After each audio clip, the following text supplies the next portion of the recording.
Football-Bethel Bruins versus the Hampton Crabbers. Good evening, everybody. I'm Tim Cole along with Bob Hintz. We welcome you to a very warm Darling Stadium for tonight's game between the 3-0 Hampton Crabbers and the 1-2 Bethel Bruins. Bob, the Bethel Bruins won one game, but they had to have a 98-yard return in order to get the margin of victory. They've been struggling. They take on the Hampton Crabbers. It doesn't get a lot easier tonight. Well, it really doesn't, Tim, and they're a young team, but they're getting better with each game.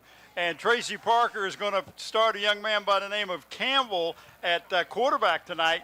He went in last week as a substitute, hit 10 of 13 passes, so he's real tickled about this young man.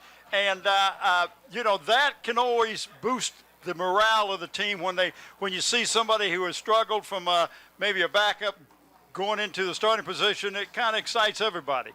Well, and Tracy Parker's done a good job over at Bethel. He had some tough shoes to fill when he came over there.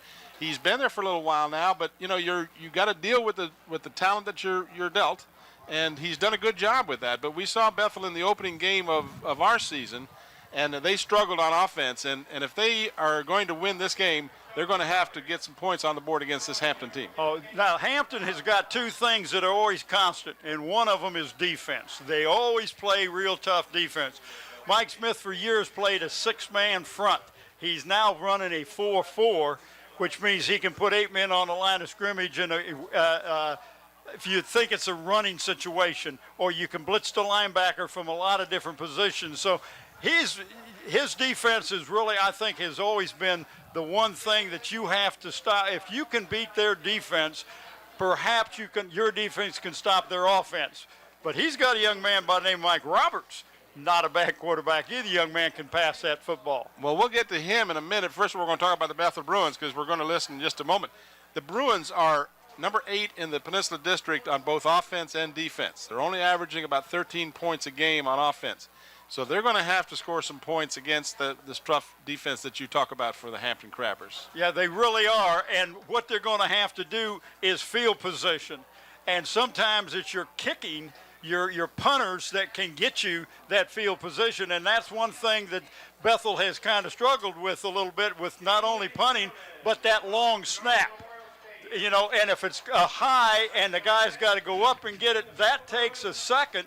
It allows the rush to get there a little quicker, makes him kick faster and not as well. So that could be a pivotal part of tonight's ball game. Well, right now we're going to go back in time. Bob had a chance to talk with head coach Tracy Parker of the Bethel Bruins. We'll be right back after that interview. Well, Coach, first of all, heartbreaker last week. 14 seconds to go in the game, and you gave it up. But it's something that you told the kids to look for. Yes, definitely. It was something I told the kids to look for. Unfortunately, we didn't make the play, and sometimes that's how things work out. But, we worked really hard this week to make that play if it ever happens again. I hear that. Now, the new quarterback got Campbell. This young man, 10 of 13 last week, earned a starting position this week. So tell me a little bit about him. Talented young man. He challenged for the starting position early in the season, and Robert Lewis beat him out earlier, but he kept plugging this season, and we were looking for some success there at the quarterback position. He was having good practices, so we plugged him in, and it paid off for us. Well, I'd tell you that it's always nice when you put somebody in. It makes coach look smart. Tell me, what do you expect from the Crabbers tonight? You and I talked earlier. They run the same plays, change the formations a little bit. Well, we expect Hampton to do what Hampton does best, and that's run the football. I expect them to mix it up, their formations, and do what they do. They run certain plays, and they run them well, and, it's our job to stop those plays. Good enough. Well, good luck to you tonight, Coach. Thank you. Good enough. Let's go back up to town. Well, Tracy Parker, of course, doing a good job over there at Bethel High School and looking for a win tonight against these very good Hampton Crabbers. Now, Mike Smith lost a lot of players to graduation. The names that the fans will hear tonight, if they haven't watched Hampton play or are not familiar with them, are going to say, who? Because these are not the names these are some new kids that have earned the spot, and they're doing a really good job for Mike Smith's team right now. Well, one kid has been there for a couple years. Yeah, Darylyn Fenner. Well, and they call him Turtle.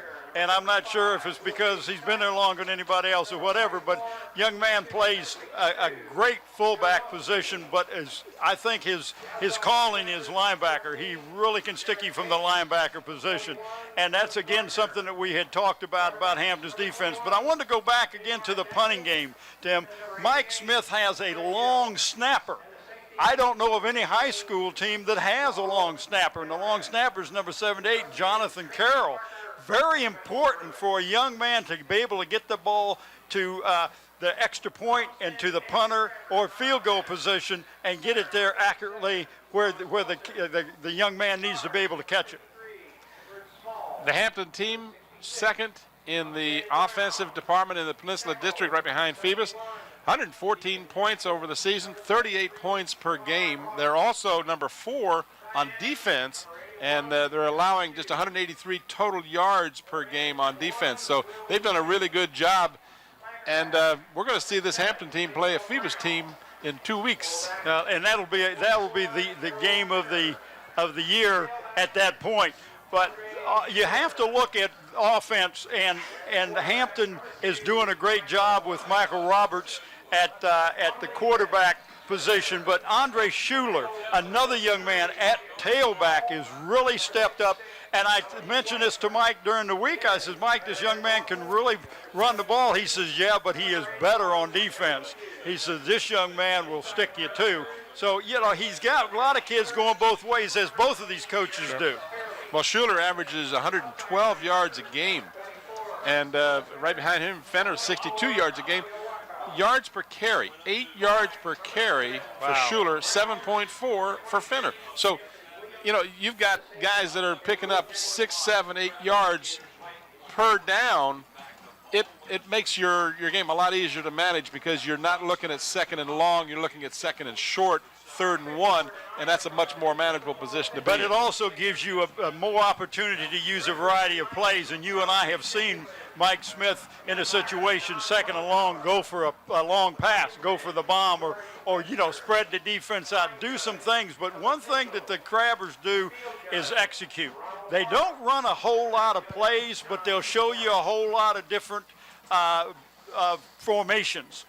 But the play will be the same. But you got the kids jumping around and singing, and so he's going to attack the weak points in that offense. I mean, on the defensive side. Good job of the coaches, especially Danny Mitchell and Albus. Man, been there a long time, and I asked Mike, who are your leaders? And those are 2 young men he named. Over the years, we've talked about it endlessly, how the coaching and the coherency that they have, being together as long as they have, it makes it so much easier. They don't probably even have to communicate verbally with each other. That's right. They know what they're doing. The kids know what's expected of them. And so many people have asked us over the years, how come Hampton can continue to reload and have this going on? And the only thing we can really identify it the one constant. Is the one constant. Is the coaching is there. They teach the fundamentals, and they instill this in the kids. Well, they do that.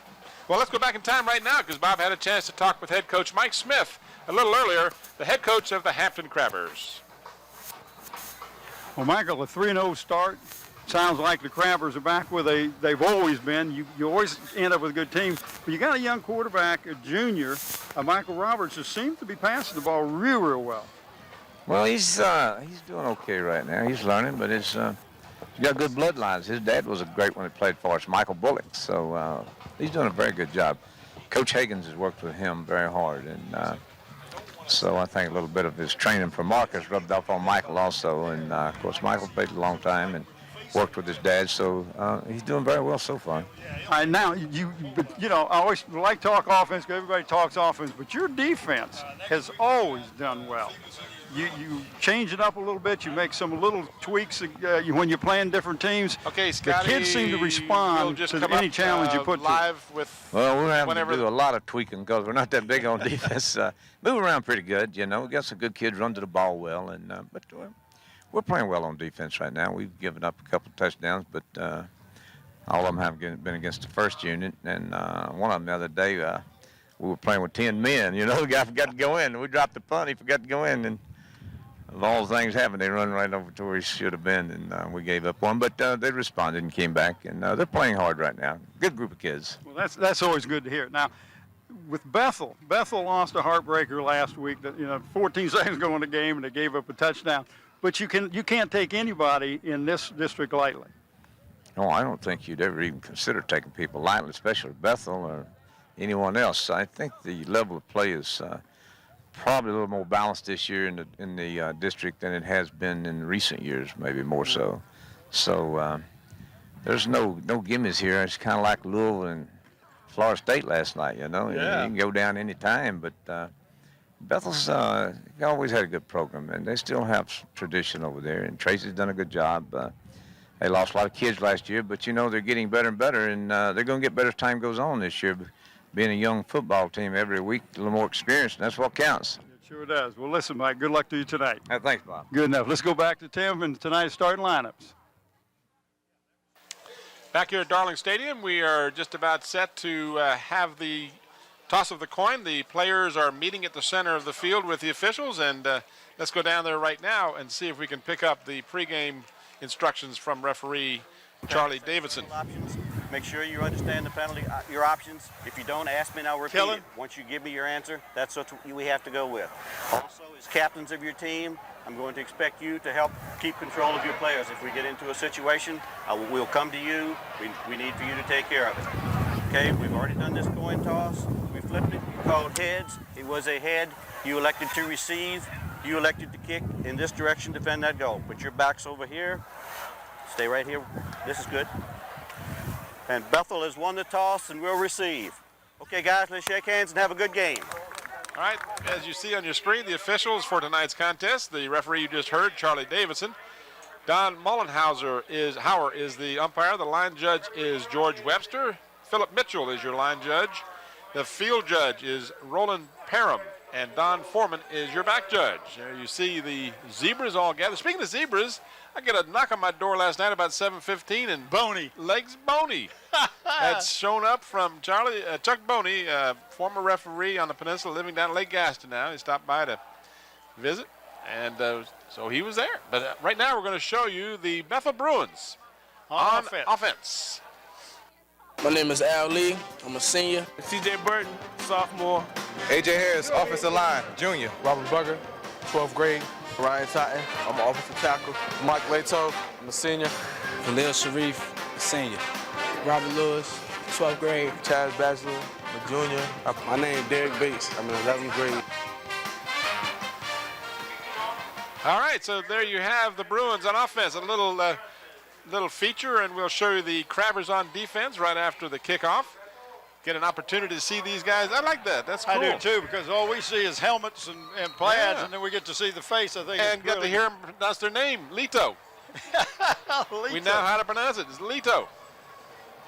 So I'll massacre it nonetheless. All right, we're underway as the Bruins will field it at the 20-yard line. That is Derek Bates to the outside. He's got some running room around the right side and is dragged down as he gets close to the 40-yard line. All right, here we go. The Crabbers on defense. Edward Small, senior. Dominic White, sophomore. Travar Broughton, junior. Johnny Pugh, senior. Andre Schuler, junior.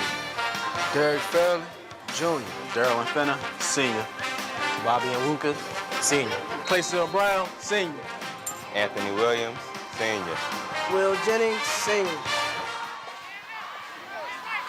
And there you have the Crabbers on defense. So we'll see the Bruins start from their 40-yard line. And they'll have Campbell at quarterback, LaShawn Campbell. And from what I understand, LaShawn Campbell's dad is Rodney Campbell, who played basketball for me when I was over to Bethel High School. Now, I hope I'm the same one. And that's Derek Bates getting the call and getting back to the line of scrimmage, and that's all. 12-minute quarters in high school football. Most of the rules are similar if you're not familiar with high school sports. Very similar to college. In the event of a tie ball game, there is an overtime period. Each team would get it done. It was quite an exciting game Thursday night between Florida State and Louisville last night. Yeah. 2 plays in overtime. Huh? Well, not last night, but last night, Thursday night. That's right. Pass nice. downfield, completes the pass inside the 40-yard line. That is Robert Lewis, who made the grab in a crowd of defenders wearing the red and black. Well, and the young man was the quarterback. He does play quarterback and wide receiver. Great job and good pass protection that time. I'm glad we don't have the conditions that they had in Louisville Thursday night Oh, here at windy, Darlington. wasn't it? Well, windy and wet. You're talking about wet here. It must have rained 3 inches during the game. The Bruins on the second play from scrimmage have a first down deep in Hampton territory. They give to the left side this time. That is number 35. That's Ladarius Adams. And he picked up, well, just got back to the line of scrimmage. So they mark it at the 37-yard line. No gain on the play. He's just a sophomore, Tim. Got a young team, the Bruins, getting better each week. I like the way this young man, LaShawn Campbell, threw that ball. He threw it in a crowd, but rifled it right where it could only be caught by his man. And that's what you want. Second down and 10 at the Hampton 37-yard line. Just underway from Darling Stadium, a warm night and a windy night. Flip goes to Derek Bates, and Bates will not get back to the line of scrimmage as he is hauled down by number 44, Darylyn Fenner, the aforementioned two-way player. I tell you, Tim, they strung that play out, the Crabbers defense, and there was no way for Bates to turn his shoulders upfield. As you'll see, LaShawn Campbell pitched the ball going down the line, and he had to pitch it. But right there, Fenner was the man that said, "You're going to turn up your field. You got me to look for." Lost a yard. It makes it 3rd and 11 for the Bruins. Double wides to the near side, out of the I formation. Campbell with play action, rolling and looking. He's got a man. He connects at the 38-yard line, inside the 35 to about the 32-yard line. So it'll be about 5 yards short of the first down. And Tracy Parker will have a decision to make. Well, that was Adams again. But, Tim, what a nice touch he has on a ball, running to the left and floated that pass right out there. Watch this. Nice fake. And look at that. Beautiful. When we get an opportunity, we need to tell the folks who's bringing this game to them tonight. Oh, that's right. We haven't the done the sponsors yet. Sponsors are. We don't want to lose those people. 32-yard line. It looks like the Bruins are going to go for it on 4th and 5. Not a bad decision. You punt the ball, and if it goes into the end zone, they're going to get it at the 20. So, what a big play this could be if it was to be a first down. Swing pass to Bates. He tries to elude a tackler, but will not get back to the line of scrimmage, and the Crabbers will take over on down. Tim, we will pick a player of the game for both of these teams tonight.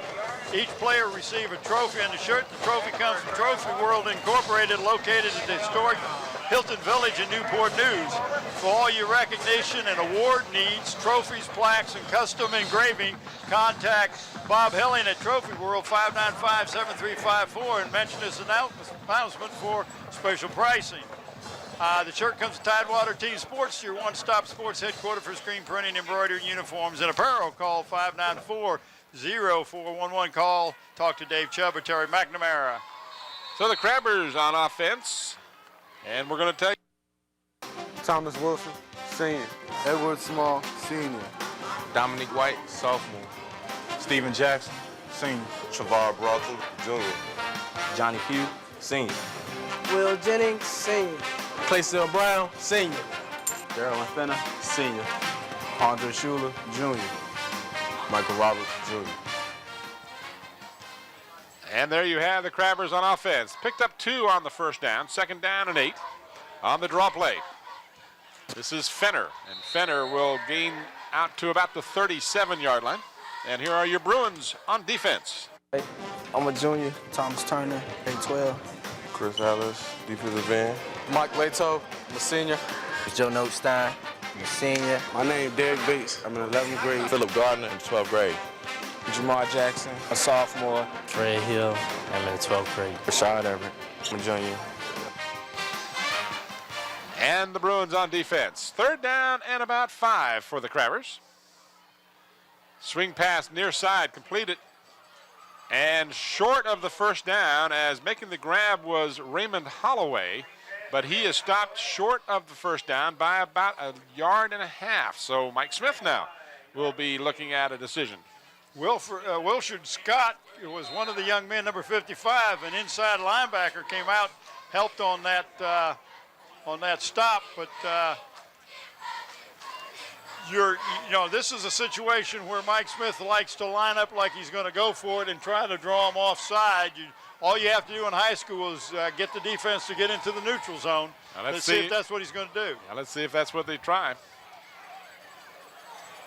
And to no one's real surprise, the Bruins anticipated the call and stayed home as they should.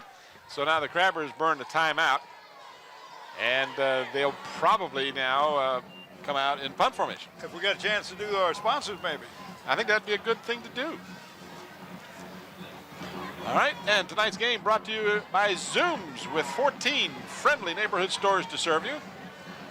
Also brought to you by Hampton Chevrolet and Park Lawn Wood Funeral Home at the Hampton Center Parkway. This game brought to you in part by Park Lawn Wood. Also,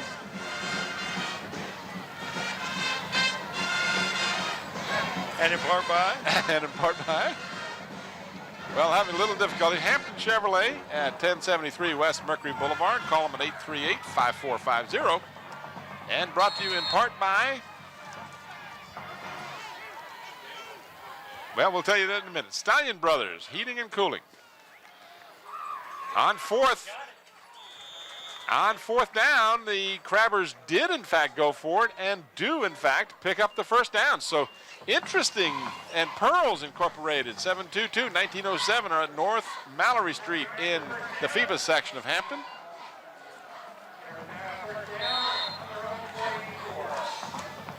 So the Crabbers gamble and paid off. Out to the 44-yard line. They picked up maybe an extra yard. Yeah, that was all they got. They got what they needed plus one, and that's what you had to have. This is Fenner, and Fenner is tripped up at the 48-yard line. Nice open field tackle by Derek Bates to deny him a big gain. Picked up almost 5 as it was. And your final advertiser, your support tonight by Stallion Brothers Heating and Cooling, 825-1416, 850-5564. We appreciate our corporate sponsors. They help defray the cost of bringing you the best high school sports coverage in the state of Virginia. Ball shy of the 49-yard line, gain of 4, second down and about 6 for the Crabbers. It looked like that Fenner was going to pick up more yardage. Whoa! Than he did on that last play, but this is close to a first down, and I believe he's going to get it, Tim. Claysell Brown is the receiver on the pass. They mark it just short of the 35. That will be a first down. Charlie Davidson will indicate so, and they'll move the chains. Well, Claysell Brown caught that ball, came down, and there were is there such thing as a bevy of tacklers? A bevy at least. Watch the replay here. You're going to see this again. They've been doing a lot of this quick swing pass.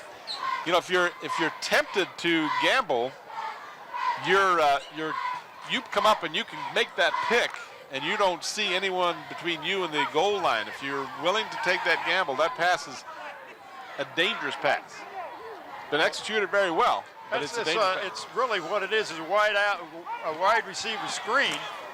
And Darylin Fenner gets back to the line of scrimmage. Might have picked up a half a yard, but that's about all, as he was met by the middle of that defensive line. And a nice stop amongst others was number 62, Joe Nostein. Watch this. That's who it was, too. Joe Nostein. Great ISO on that. I will talk about our crew in a minute. You're talking about them all the time. But now you're going to say nice things about it. Okay.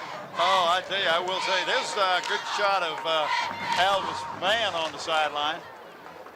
45-yard line, the line of scrimmage. Shuttle pass to Fenner. Fenner tries to get around and does beat Derek Bates to the corner and picks up the first down inside the 35 at the 34. Well, Fred Hill, number 3, got a handout, or he would have picked out a whole lot more yardage. Good blocking on the left side, opened up, and then Fenner with his good speed just simply beat Bates to the corner. See, Bates went inside, took the fake inside. If your responsibility is outside, you hope he goes inside because you're supposed to have some help there. Another first down for the Crabbers at the Bruin 33-yard line. Nice drive by the Crabbers, nothing fancy. Mixing it up pretty nicely. And again, this is their favorite play so far on the running game. Darrell and Fenner with... No, that was number 8. That was Andre Schuler, yeah. And he squirted through after I thought he would stop. They've done that, and it's kind of like a delayed handoff. Yeah. The quarterback, watch what happens. He just kind of steps back and hands it off. And as you're absolutely right, it was Schuler who lunged forward afterwards and picked up yardage to the 27-yard line. So he picks up about 6, almost 7. So second down and about 4. There you see a good look at Schuler. Out of the eye, got double wides to the near side. The pitch comes to Schuler. He cuts it inside and tries to bull his way to the 25-yard line. But again, good job by the middle of that defensive line. This time 55, Wilshard Scott was there to put the stop to him. Well, Scott plays that inside linebacker, Tim, and did a great job of plugging up the hole as the ball carrier Schuler tried to cut back inside. Scott was where he was supposed to be. Now we've got an official's stoppage of play for equipment. The aforementioned player for the Bruins, as a matter of fact. Wilshard Scott had some problem with the chin strap, so we've got that taken care of. And we have 2:52 left here in a scoreless first period. Bethel and Hampton, recorded on the 27th of September, 2002. This is Andre Schuler into the open, and he is tripped up, or he might have gone all the way, as getting a hand on him was number 15, Rashard Everett. Otherwise, I think Schuler might have gone. And you know, Tim, Everett, as your safety, you hope he's not making many tackles, but if he hadn't made that one, it would have been 6 points. Good camera work. Ball marked squarely on the 10-yard line, which will make it a first and goal for the Crabbers. Clock moving with 2.5 minutes left to go in the period. Michael Roberts at quarterback. He gives off to Fenner, and Fenner is in from 10 yards out for the first score. Touchdown. Man, I don't know if that was a trap or not, Tim, but boy, he scooted through that hole very, very quick.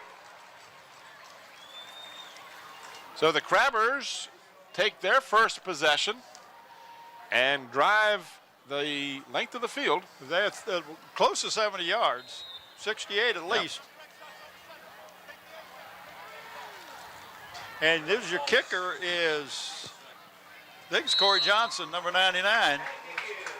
And it is Corey Johnson who makes it a 7-0 score in favor of the Hampton Crabbers with 2:20 remaining in the first period. Talk a little bit about our group. And watch the tail end of this right. Well, that's when he's in the end zone. But Director Scotty Bowers, graphics Andy Foley, audio Mike Nowinski, engineer Don Scharouse, instant replay Andre Mattingly, I forgot him last week, so I wanted to replay, so we got him twice tonight. Rewind that. Nathaniel Braxton, Susan Bowers, and Ron ESPN Baton, John Moore, Brian Rutledge, Lakeisha Porter, Juan Brown, all on staff, all helping. Great crew, great crew. Did we talk about Bob Killen, our statistician? Oh, and he's got somebody that's helping him? Well, he's got Mike Hauser doing his work for him. Well, there you go. More power to him. That's right. Kickoff deep, all the way back to the 3-yard line. Robert Lewis tries to cut to the outside, did a nice move on Fenner to get some extra running room, and then he's driven out of bounds at about the 29-yard line, but a nice move, and a spectator went down hard as it's a little dangerous area there. He's hurt his left knee. Yeah, we might have our first injury of the night. That can be dangerous if you're not paying close attention and they're coming full speed like that. Your best bet is to turn and run as fast as you can. And hopefully you're paying attention. And watch the replay of the return on the kick. You're going to see what happens when... nice little move right there. That was excellent. Got him 15 extra yards, at least 10 anyway. And then one of the Hampton players just out of the picture hit the spectator who is still down. 12 plays, 68 yards, took 6 minutes and 15 seconds off the clock. Crabbers put a very methodical drive together. That was very well done. Now we'll see if the Bruins can answer from their 29-yard line. And they try the right side. This is Derek Bates with the ball. They picked up pretty good yardage. Pearls located 15 North Mallory and FIBA 722-1907. They're authorized Mohawk and Armstrong carpet dealer. John West is the president. Rita Barker is the vice president. They've been in business since 1947. They have it all: drapes, carpet, tile, vinyl blinds, minis and verticals. Custom design for your needs. Give them a call at 15 North Mallory, 722-1907. Let me correct myself. That was Ladarius Adams who carried that last time. Apologize, Mr. Adams. That was the ball carrier. Picked up 5. And I got a fumble picked up by Campbell, the quarterback, and he will be bulldogged down close to a first down. I think he's about a yard shy, but what heads-up move, because I don't know if that was going to be a fake handoff and then a roll, but that ball just kind of dropped, hit the hip of one of the many fake to, but picked up positive yards. Anthony Williams wrestled him out of bounds at the 38-yard line, a yard shy of the first down marker. So that'll bring it 3rd and a yard. Clock stopping with the out-of-bounds play. 1:23 to go here in the first period. Hampton 7 and Bethel nothing. Well, Bethel better hurry up. They don't want to get a delay of game penalty here.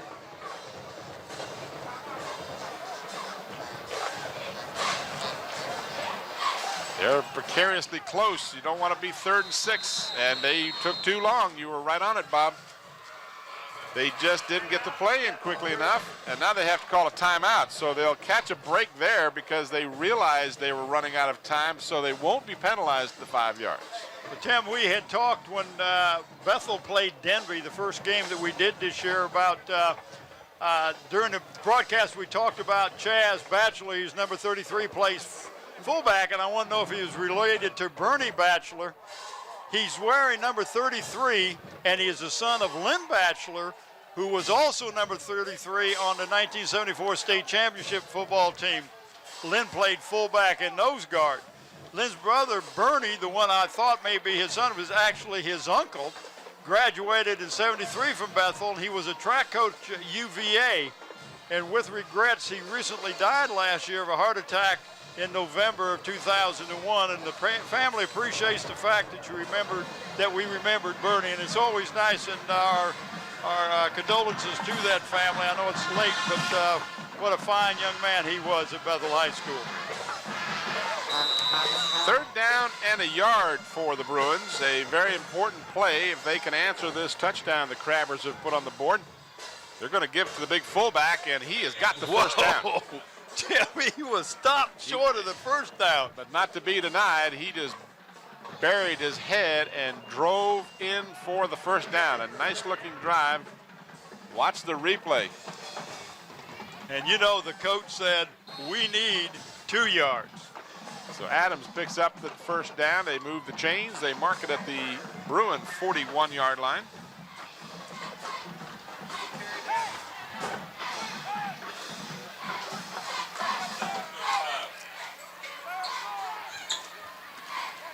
And this is Adams again, and this time he'll try the left side and will not get back to the line of scrimmage, as the defense on the right side of Hampton's line, they're in mess to make sure he didn't get back even to the line of scrimmage. Well, I'm not sure who that was.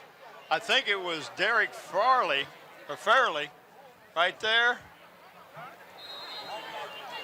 And others. Yeah, but he was a young man that fought off the blocker that really got a hand and messed up that play. That play was designed to go inside, not outside. Good shot of Matthew Mitchell. That's Danny Mitchell's son. 2nd down and a dozen.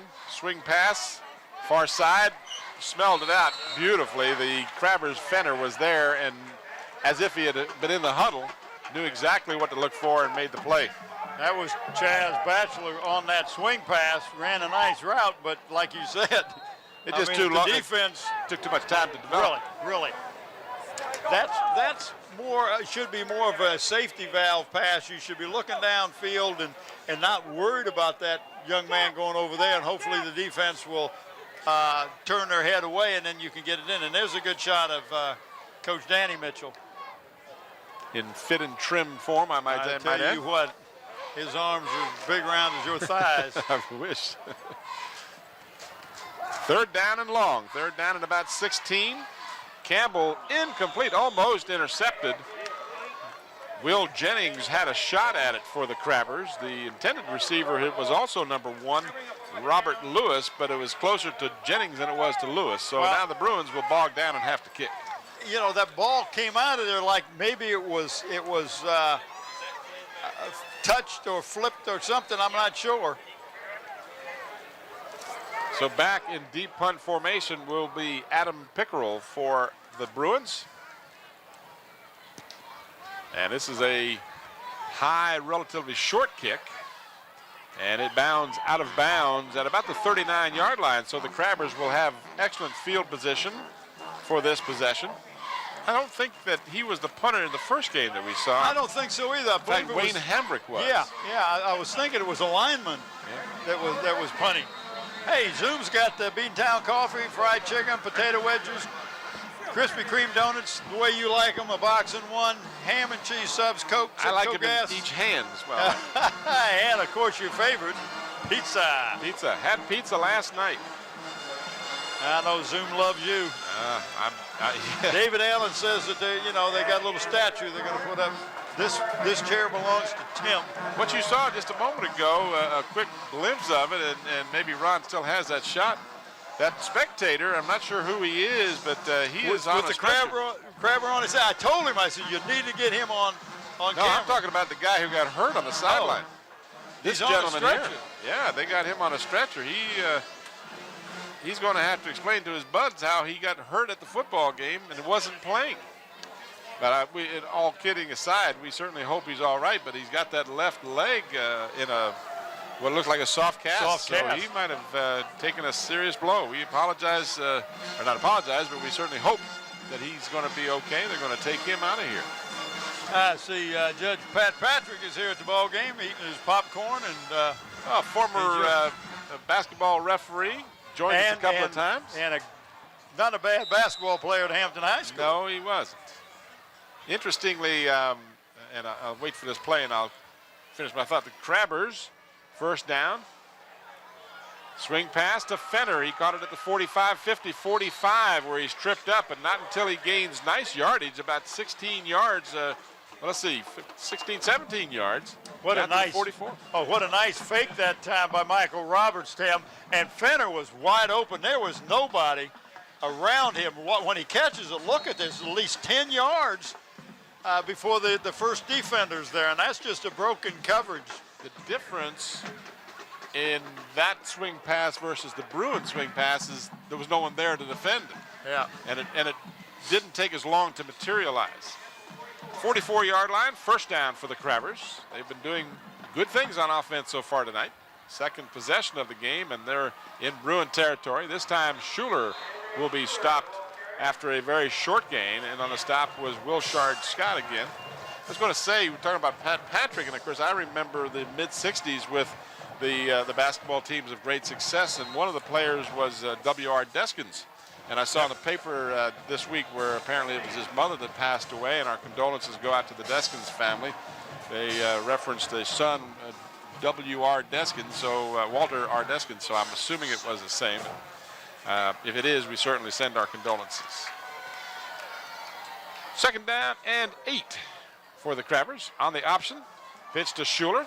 Schuler bobs and weaves all the way down. Nice play down to get a first down close to the 31-yard line. Looked like he might only pick up about 5, and instead picked up close to 10.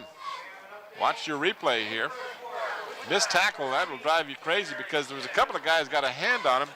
Finally, he was taken down by Thomas Turner, number 65, but not until he got another first down for Hampton.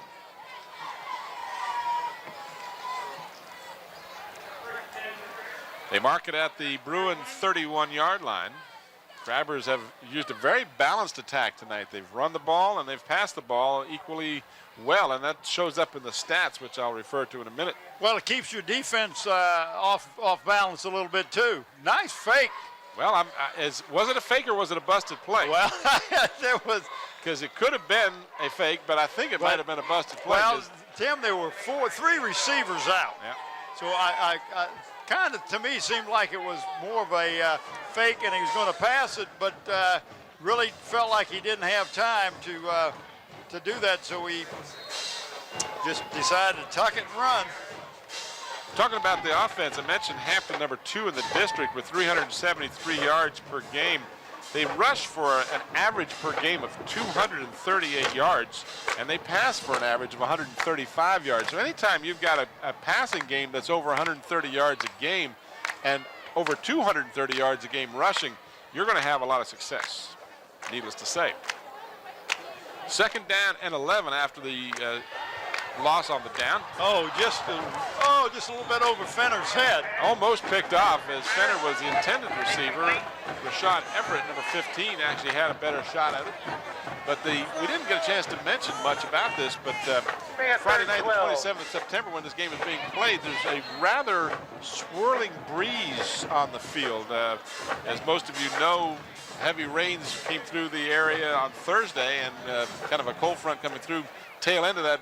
A lot of breeze on the field tonight, so I think there's going to be an opportunity for the ball to get floated away on occasion. 3rd down and long, 3rd down and almost 12. Roberts drops back, throws, had a man open, knocked away on a nice defensive play. Wow. Bruins, Fred Hill got there and broke up what would have been a good long completion. So the Bruin defense forces 4th down. Watch the replay here. That ball was not, it just took maybe a half a second longer to get there. Got a hand on it and knocked it away. So 4th and 12. Crabbers went for it on 4th and short a while ago. Appear to be ready to go for it on 4th and long. Well, this is about the same place on the field that the Bruins went for it the first quarter, isn't it? Sure is. Let's see if the Crabbers have better success. Roberts wants to pass. Throws long. This is picked off. Same Fred Hill we talked about and ran into his own man in an effort to return. Check that, Rashad Everett, rather, not Fred Hill, but 15 Everett. Missed the interception the previous play. This time it was thrown right to him. Hindsight always being 20/20, he'd been better off just to let the ball, better just to drop the ball, but you're not going to do that. If he had dropped the ball, it was their ball, and they would have gotten 12 yards. Well, they would have had the ball at the 32, so he lost 12 yards. Yeah, but you can't play, you can't tell them not to pick it up. You got to catch that ball. And now watch this, though. Right here. Whoa. Says, wait a minute. No, man. That's when you're going unscripted. Well, the young man was blocking. That's right, just blocked the wrong guy. We got a flag, first flag of the night. Too many players. Charlie Davidson says I can count to a 12, and that's one too many. 2, 4, 6, 8, 10, 12. You're right. So Charlie's math skills come through for the officiating crew, and that'll cost the Bruins a 5-yard penalty. Dead ball, delay of game, illegal substitution foul on the offense. 5 yards, still 1st down. And that's Charlie Davidson, the husband of a good friend of mine from the Daily Press, Betty Davidson. Nice people. Good shot of the crowd tonight. Got a good crowd. So the Bruins start 5 yards further behind, 1st and 15 after the illegal substitution penalty. This is Bates, and Bates does a good job to get some running room on the near sideline before he's knocked out of bounds, but he made a lot out of nothing there. He started from the 15-yard line and goes all the way to the 31. Tim, he almost picked up that 1st down.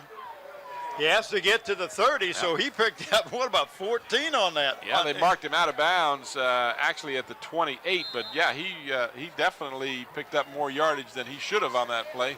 And the defensive coaches for the Crabbers will be upset because they should have had him in the backfield. Well, and they they defended the play. And sometimes the ad-libbing is something that you can't coach. So second and short after the nice play. Second and a couple. And this one was tipped, it appeared, at the line of scrimmage, causing it to go incomplete. Robert Lewis was the intended receiver. Well, you know, what's really funny about that play is that I don't think, and I never saw the receiver even turn and look for the ball. It's like he wasn't on the same page. It's a good shot. Whoa. Yeah, but it was a little, it looked like it was tipped. I'm not sure, but did you see the two defenders there? Yeah. I mean, that was a scary play. So it brings up 3rd down and 2. Need to get to the 30. And now the Bruins will have to burn another timeout as LaShawn Campbell needs to take the time.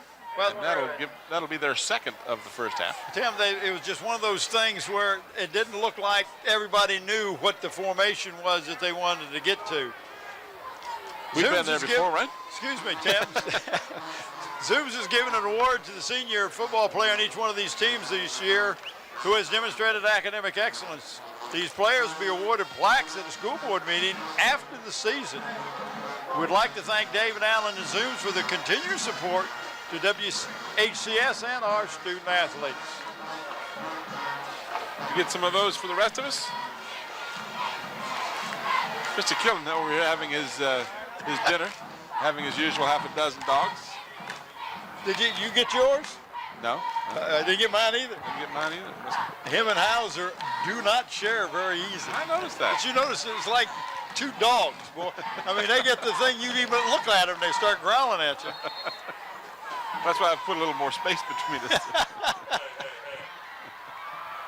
All right, 3rd down and a pair, and Campbell keeps and gets the first down close to the 35-yard line. I'm not sure that was the planned play.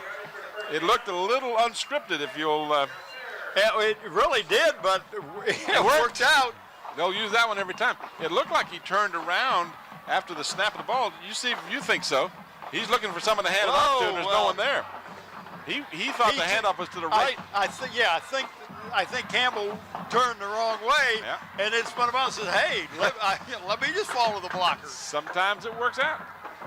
So it does work out as the Bruins get a fresh set of downs at the 35-yard line.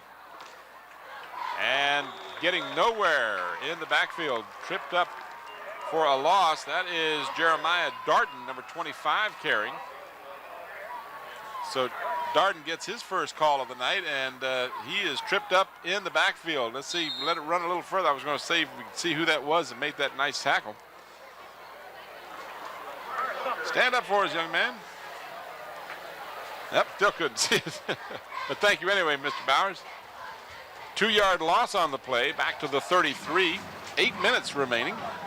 Might have been Derek Fairley. I think I saw it too. We'll give him credit for it until we're told otherwise. And we got motion in the backfield as Darden was in a stance and moved out of that stance, and that you can't do that once you're set. I think that would be called simulating a snap of the ball or simulating a play when you didn't really or false start, all of those things. Dead ball, false start on the offense, 5 yards. He raised, still 2nd down. He didn't move his feet, but he said, "Oops, that was not the right count." So the Bruins hurting themselves, at least potentially doing so. We'll see if that materializes to be the case. It is 2nd down and 17 now. Travers coming with the blitz. They've got the blitz on Campbell, and he will be sacked back to the 15-yard line. You can see that one coming. Fenner just shot the gap along with, I'm trying to pick up the number. Looks like 77 was also in there. That would be Arthur Cypress. And the two of them coming. Watch, you'll see on your screen, you're going to see them coming through, and that's Fenner that just, no one picked him up. And he'll get credit for the sack back to the 15-yard line. So the Bruins all of a sudden headed in the wrong direction. They're now looking at 3rd and 30. Got to get all the way out to the 45-yard line to get a first down. They send double wides to the near side. That's Shearer, number 2, and Lewis, number 1. Out of the I formation. Again, Fenner is there and makes a fumble out of the play. The Bruins got it back, but Fenner is just wrecking havoc in the middle of that line. And now we've got a little pushing going on, some after-the-fact play. No penalty flag, but watch this. You're going to see Fenner again just shoots the gap and causes the fumble. He's getting there before the lineman can turn and put a helmet on him. So the Bruins, with a disastrous series of downs after they picked up the first down, now with the wind to his back, Pickerel will punt the ball and just got it away. Relatively short punt, takes a Hampton bounce, and it's downed inside the 30-yard line of the Bruins. So Hampton will have great field position. Almost blocked by number 23, Anthony Williams, as he was just missed blocking that punt. I mean, that was scary. It was so close. Just a 19-yard punt, no return.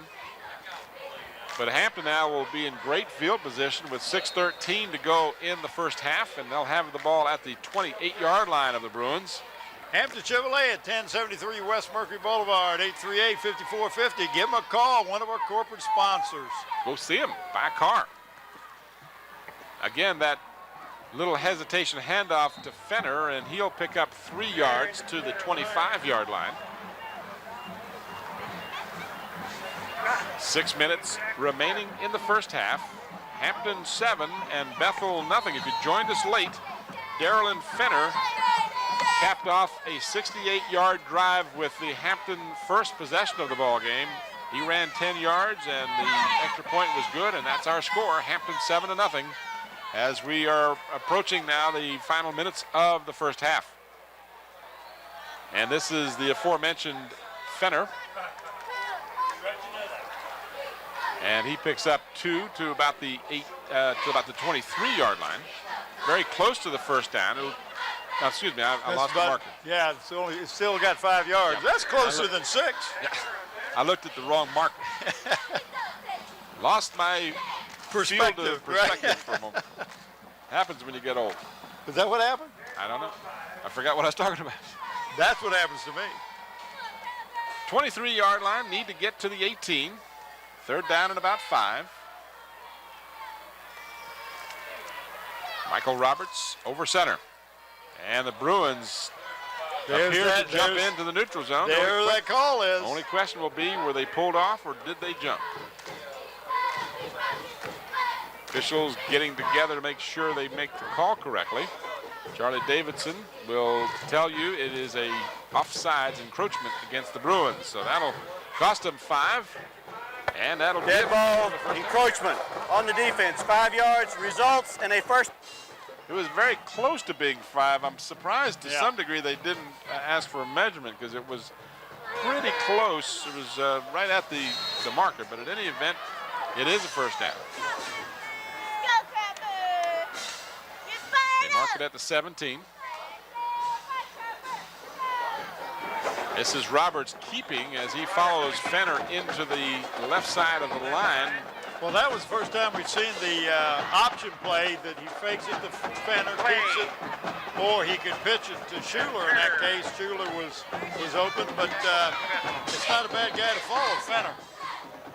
Watch the replay, but a good job of the defensive line to close that gap very quickly. 65 and 75 on that side for the Bruins. That's Thomas Turner. 65 and 75 is Albert Clay.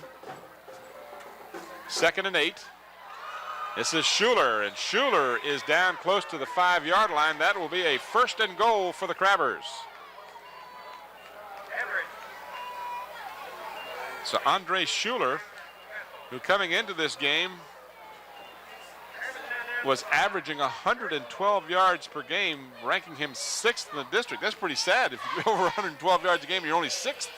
Shows there's a lot of potent running backs. A lot of Alan Backus for one. Right, a lot of parity in the district this year. A lot of good teams. 1st and goal.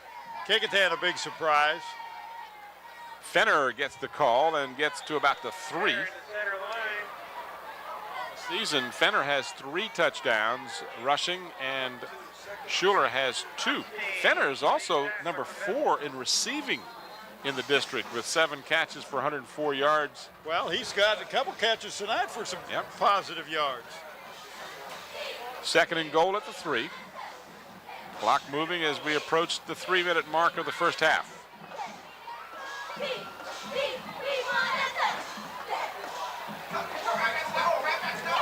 Schuler is stopped, but then he continues on and scores. I tell you, Scott hit him, but Schuler was not going to be denied. It looked like he was stopped in his tracks, but you got to wrap him up. Watch this. You're going to see him. Boom. He is nailed, but he says, no, I'm not stopped yet. And that's what drives you crazy. You know, I heard this comment, so I'm going to say I stole it from someone else, but I'll tell you what I was going to say in just a minute after the extra point try, which is up, it's long enough, and it's good. What is a great broken field run is another man's poor tackling. And so in this case, was it a great effort on Schuler's part, or was it a bad job of wrapping it up? No, well, they didn't wrap up, but you got to give the credit to Schuler, Tim, that did not stop moving the legs, and he was leaning forward, so he was running downhill. Oh, and I wasn't saying that this was not the case, but a lot of times we've seen really spectacular plays and say, boy, the guy did a real good job of breaking tackles. Well, yeah, was it so much his effort or was it the poor tackling? So in that case, Schuler just showed determination and was not to be denied. He was met straight up by number 55, Wilshire Scott. But he said, nope, I'm not going down until you get my ankles. There's the man who just scored the touchdown to make it 14-0. Little way for us to highlight something. I like that. That's really cool to be able to show the faces of these young men so they can be recognized and given credit. I like the idea that the linemen get their pictures shown in the lineups too, because these guys are always the last ones to get recognized. Kickoff will go out of bounds, and that will be a costly penalty for the Crabbers. It should bring it up to, what, about the 40? I believe they spotted at the 40. Doesn't happen all that often, so I'm trying to remember, it's the 35 or the 40. It is the 35, okay.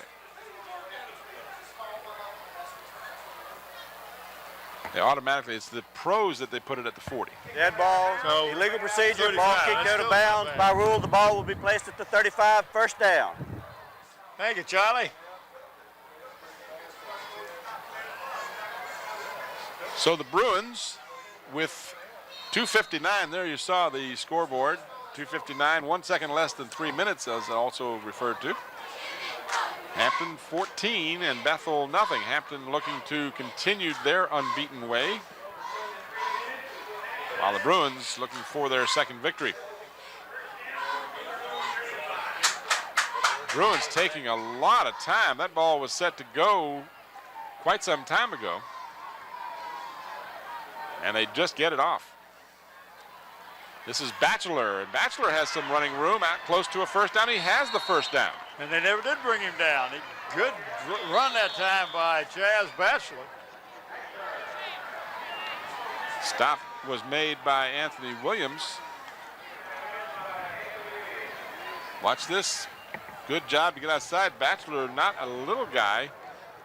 5'10", 225, but he ran very nicely. Kept his shoulders squared and just kept running until someone drove him out of bounds. They mark it at the Bruin 47, first down. Bruins have 1 timeout remaining. Campbell on the roll. Over the middle, completes the pass. And to the 45-yard line, that is Robert Lewis making the grab. That'll be a gain of about 7.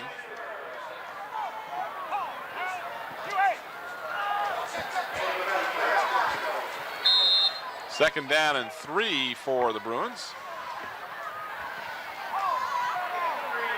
Clock moving. 2:22 remaining in the first half. I'll tell you, that was a nice throw that time by Campbell. It was really off his back foot. He was leaning backwards. Got some pretty good zip on the ball.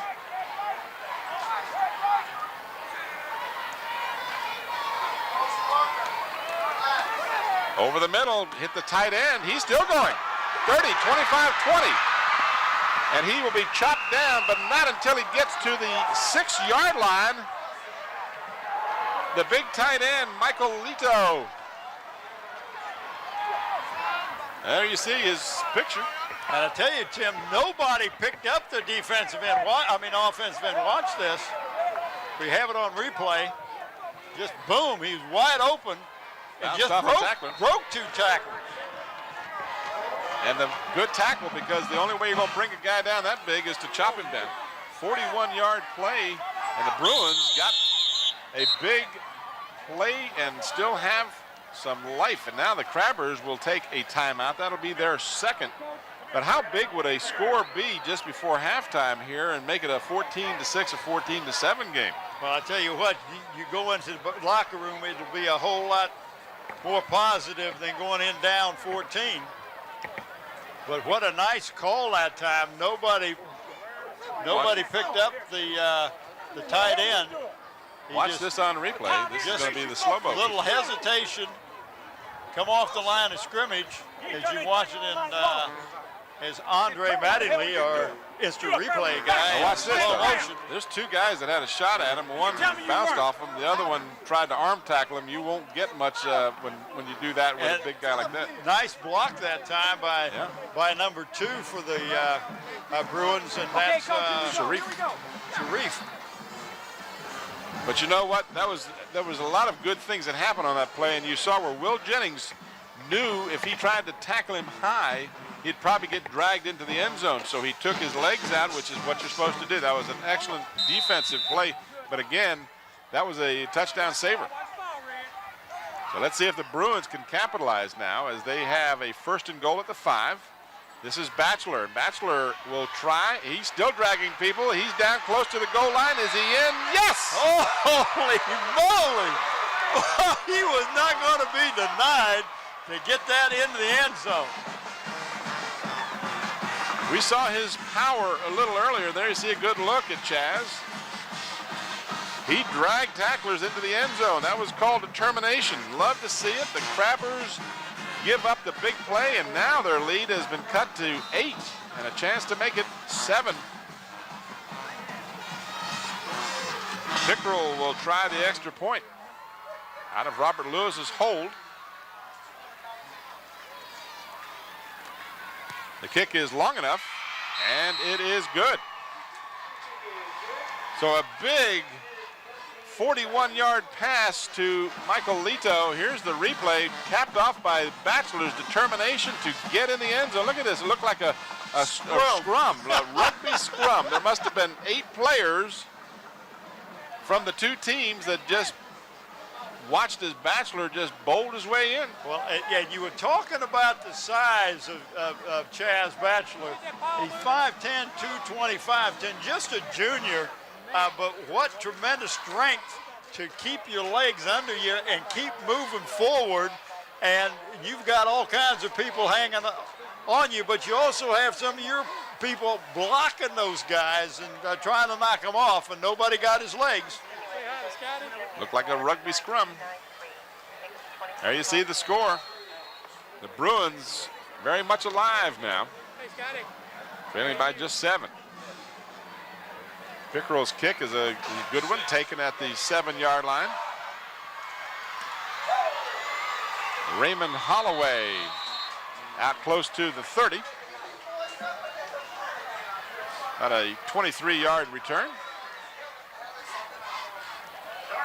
Mark it at the 29. So the Crabbers with 1 timeout and a minute 36 to work with. As you watch Williams' return, a very nice return.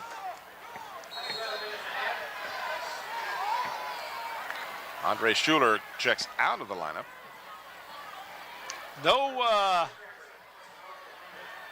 Only 1 in the backfield. Yeah, we've got double wideouts to the right.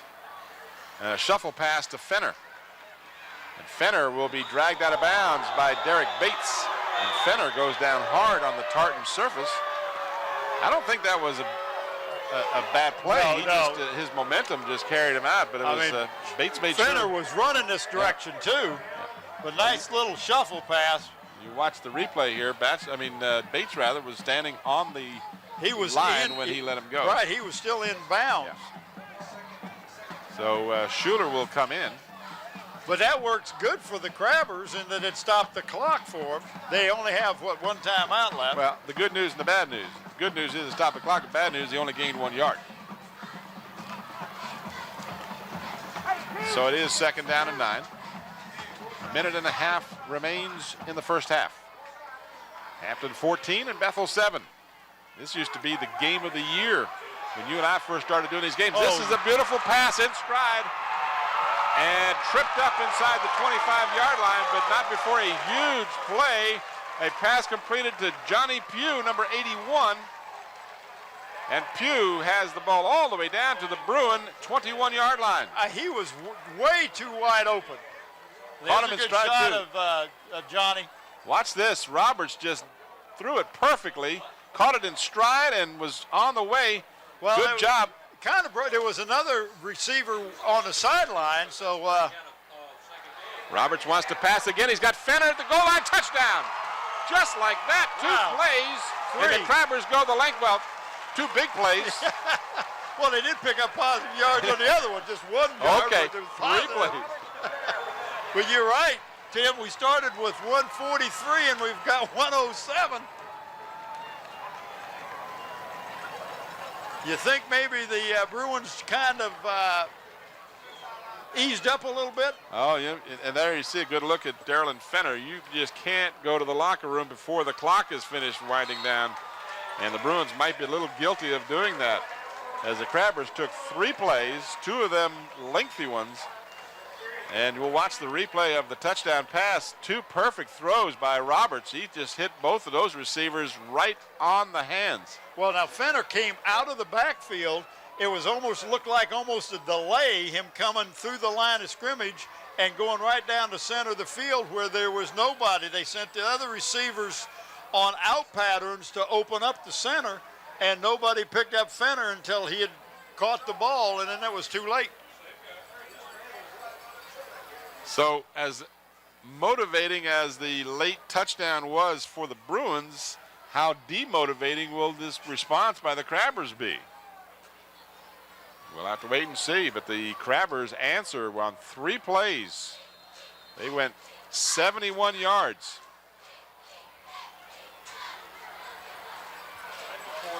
Picked up by Lewis, and Lewis is picked up and driven backwards by Derek Fairley. Yeah.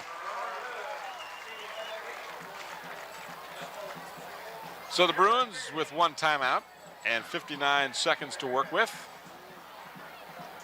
An explosive Hampton offense has answered. Watch the replay of the kick return. Well, anytime that ball bounces around on the ground like that and you pick it up, by the time you turn and look, there's going to be a lot of cover men on that punt cover or kickoff coverage team looking right at you. An 8-yard return is all that was gotten out of that effort. Marked the ball at the Bruin 22-yard line. It seemed like just a moment ago they were scoring. This is Batchelor, who did score the touchdown. He gets out to the 24-yard line, a pickup of a couple. But that won't get it done. I think at this point, if I'm Tracy Parker, I'll probably just be content to get into the locker room and make my adjustments. You see one of the lovely young fans here at Darling Stadium. Good crowd on hand, as there should be. A warm night, but a dry night so far. Well, if it wasn't for the little breeze we have, it would really be bad tonight. Yep, not as warm as we've seen it in a while. Campbell is down and the ball loose, recovered by the Bruins. And picking that loose ball up was number 73, Robert Berger. And that was a timely recovery, because that would have been potentially devastating had he not recovered it. Looks like the Bruins will just be happy to let the clock run out now, as we're down to 5 seconds. And now they'll take their final timeout. Again, I'm assuming that they realized the clock was moving and they have just 1 second, so that will give them time for 1 play before we get to halftime. So the Bruins will have 1 last shot before the half, barring a defensive penalty. The Crabbers on that touchdown, that last touchdown, 3 plays in 36 seconds. Is that clock management or what? Yeah, you could say that. That's definitely using good clock management.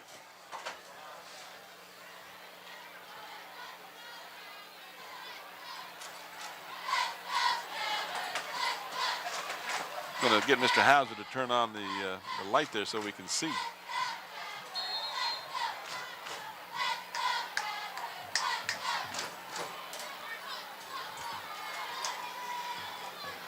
So Batchelor will get the carry with time running out here. Tim, he will not go down. Late contact, but no penalty flag forthcoming apparently. So that last carry by Chaz Batchelor will end the first half. Charlie Davidson pointing to his ribs. I don't know what that was. I'm going to go have some ribs in the locker room or some kind of secret code. Well, maybe they do have ribs in the locker room. I don't know. We don't have any up here, but we don't even have any hot dogs because the 2 cohorts right down from us ate all the hot dogs. Did you get a hot dog? No. I didn't get a hot dog. No, but I'm going to get one during halftime. And we are at halftime. So with our score, Hampton 21 and Bethel 7, we'll return to Darling Stadium after this brief timeout.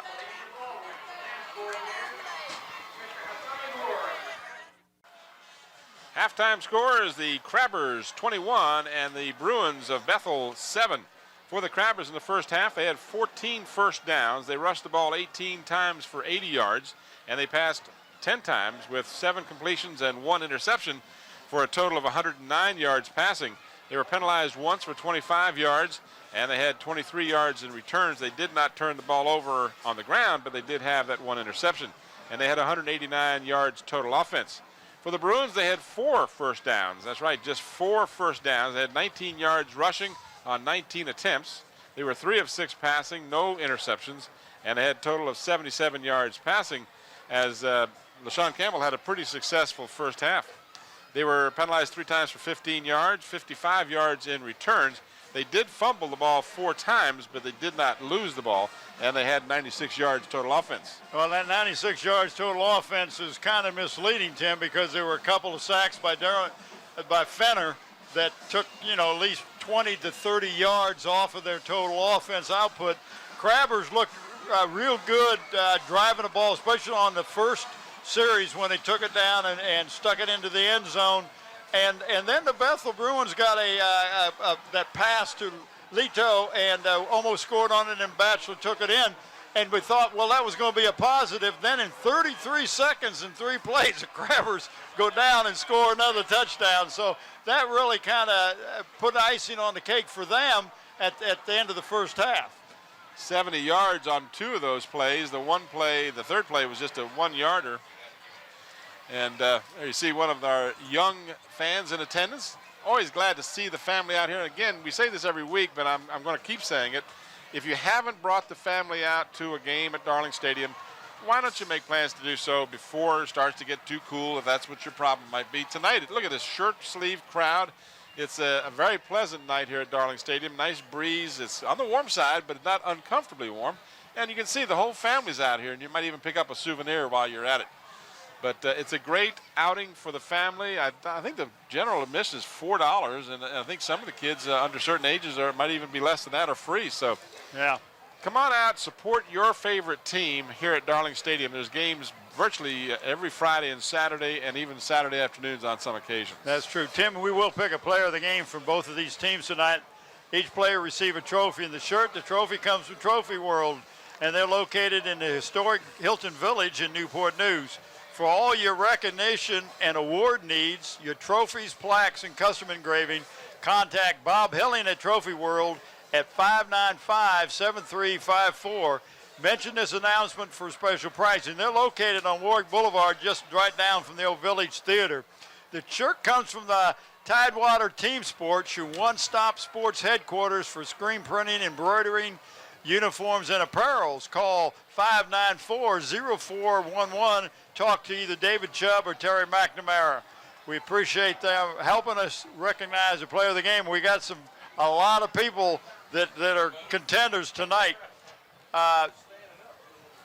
just, it's really enjoyable at these games that you were talking about, get the family to come on out, because it's very inexpensive.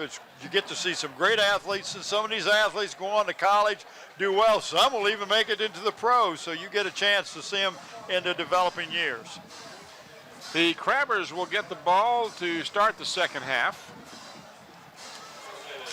They lead by the score of 21-7, a late touchdown by the Bruins, negated by an even later touchdown by the Hampton Crabbers to finish the first half. I thank Bob Killen and Mike Hauser for the statistics. And we're just about set to go as Pickerel will kick it off. And back deep, Raymond Holloway will be standing back inside of his 5-yard line. The ball blows off the tee. Not too much of a surprise. It's been really gusty, although it doesn't seem to have affected the passing too much, as the Crabbers completed 7 of 10 and the Bruins 3 out of 6. Bruins just going to have to pass a little more because they're just not able to run the ball that effectively. All right, we've got the ball back on the tee, and we're just about set to go as the second half is underway. A relatively short kick taken by Fenner at the 23-yard line. And Darylyn Fenner returns the ball out to the 36, so the Crabbers will have good field position. Not the kind of kickoff you want. You want to get a little deeper. Gives the Crabbers decent field position to start the second half. To watch the kickoff here. Hampton Chevrolet, one of our corporate sponsors, located at 1073 West Mercury Boulevard. They've got all kinds of good cars, used cars, new cars. Give them a call or go down and visit them. The phone number is 838-5450. 36-yard line is where Hampton will start, leading by 2 touchdowns. Taking on arch rival Bethel. You and I 22 years ago did one game during the football season, and that was the Hampton-Bethel game. Fumble as the Crabbers cough it up. Did the Bruins get it? They say they have it, and they do. So on the first offensive play of the second half, the Bruins recover a fumble, and they are in business at the Hampton 36-yard line. That could be a huge play. Watch this. This is just a little shuffle pass to Fenner. Right there, 62. The from the Bruins. I'm sorry. Nostine. I'll do this. Joe Nostine. That's the second time he's had a very fine play, as he coughed up or caused the fumble. I never did see who ended up with the ball. No, I didn't either, but I know Nostine was instrumental in it coming loose. The second half is brought to you in part by Stallion Brothers Heating and Cooling. Mark and Kenny, they're on call 24 hours a day. Emergency service and diagnostics, only $45. Free estimates on all new installations. Give them a call, 2 numbers. 825-1416 and 850-5564. Chaz Batchelor gets the call and picks up 3 to about the 34-yard line. So the Bruins with a golden opportunity here, recovering a fumble on the first offensive play by the Crabbers to start the second half. They trail by 14 points and have good field position. This would be a very opportune time for the Bruins to get the ball in the end zone. Campbell again gives to Batchelor, and Batchelor drags the tackler for 4 or 5 yards. I tell you, he's really impressing me. Second half also brought to you in part by Park Lawn Wood Funeral Home, conveniently located at Hampton Center Parkway and North Armstead Avenue as we watch the replay. Dominique White just literally dragged. I mean, you've got to get him down lower. You got to get his knees. That's the only way you're going to stop this young man. He'll drag you to the end zone. He most certainly will. He picked up almost 8. Call it second down and a long 2 or a short 3, whichever your pleasure. And again, Batchelor, check that out. Fake to Batchelor as Campbell kept it and picks up the first down at the 22-yard line. Everybody was like you, Tim, thought the Batchelor was going to end up getting the ball. Here's the fake and the follow as Campbell stumbled for a moment there. Might have gotten more yardage, but he did get the first down at the 22-yard line. Well, that's what you need. Bethel 8th on offense in the district, 237 yards per game, and they only average 86 yards per game on the ground. But they only had 19 yards in the first half against this tough defense for the Crabbers. Bruins taking a lot of time in the huddle. I'm thinking the same thing. Now an official stoppage. So Charlie Davidson stopped for a moment. I'm not sure exactly why, but in any event, well, that helps the Bruins. Yes, it did, because they were precariously close to using up all the time. Tipped away. Double coverage, and now we got a flag, late flag coming in. Don't know what the flag might be. It was so late I couldn't even start to speculate. If you need mini blinds or vertical blinds, or if you need them repaired, Pearls is one of the few places that repair blinds. Give them a call at 722-1907 as we watch the replay. And ask for Tommy Thompson or Ray Paris. Defending on the play was Anthony Williams. Officials still discussing the penalty flag. There might have been a taunt or something. It came so late, I didn't think it was a matter of illegal contact, but that's why we've got a mic on Charlie Davidson. So he explained it to us. Hopefully he'll let us know. And again, don't forget Zooms. They've got all the Citgo gas you need, Coke, cheese and ham and cheese subs, Beantown coffee, fried chicken, potato wedges, Krispy Kreme donuts, and Tim's favorite pizza. 14, no, there you go. 14 convenient Peninsula locations, Zooms and David Allen. So they picked the flag up, and Charlie Davidson won't explain, unfortunately, what that was all about. That was evidently nothing. We'll never know. Might have been, I won't even start speculating, I don't know. 2nd and 10. This is Batchelor, and he's become the favorite ball carrier for the Bruins as he is down to about the 16-yard line, so he'll gain about 6 on the play. Well, Tim at 5'10", 225, a lot of low center of gravity, and he bunches over like that. He doesn't give you a very good target, and you alluded to it earlier. You got to hit him at the ankles if you're going to stop him, or at least at the knees. 3rd down and 5, a crucial 3rd down, 4 to almost 5. Hampton defense. And they rush the quarterback, and again, Fenner, untouched, sacks Campbell on a crucial 3rd and 4, and it's all the way back to the original line of scrimmage at the 22-yard, a little forward probably to the 20. Watch Fenner. Tim, nobody's picking up Fenner, but I'll tell you what I like about what Fenner does is that was a long snap count. And that's the 3rd sack for him tonight. But what timing. There you see Mike Smith and the Danny Mitchell and others as they are giving instructions from the sideline to the defense. It's 4th down and about 8. Bruins are going for it. Campbell will throw. He's got a man open, but it's incomplete. Been real close to the 1st down marker had he been able to connect. The intended receiver was Wayne Lipscomb, but the Bruins will, unfortunately for them, not be able to capitalize on the Hampton turnover. They were moving the ball real good, but what was the killer was that blitz by Fenner.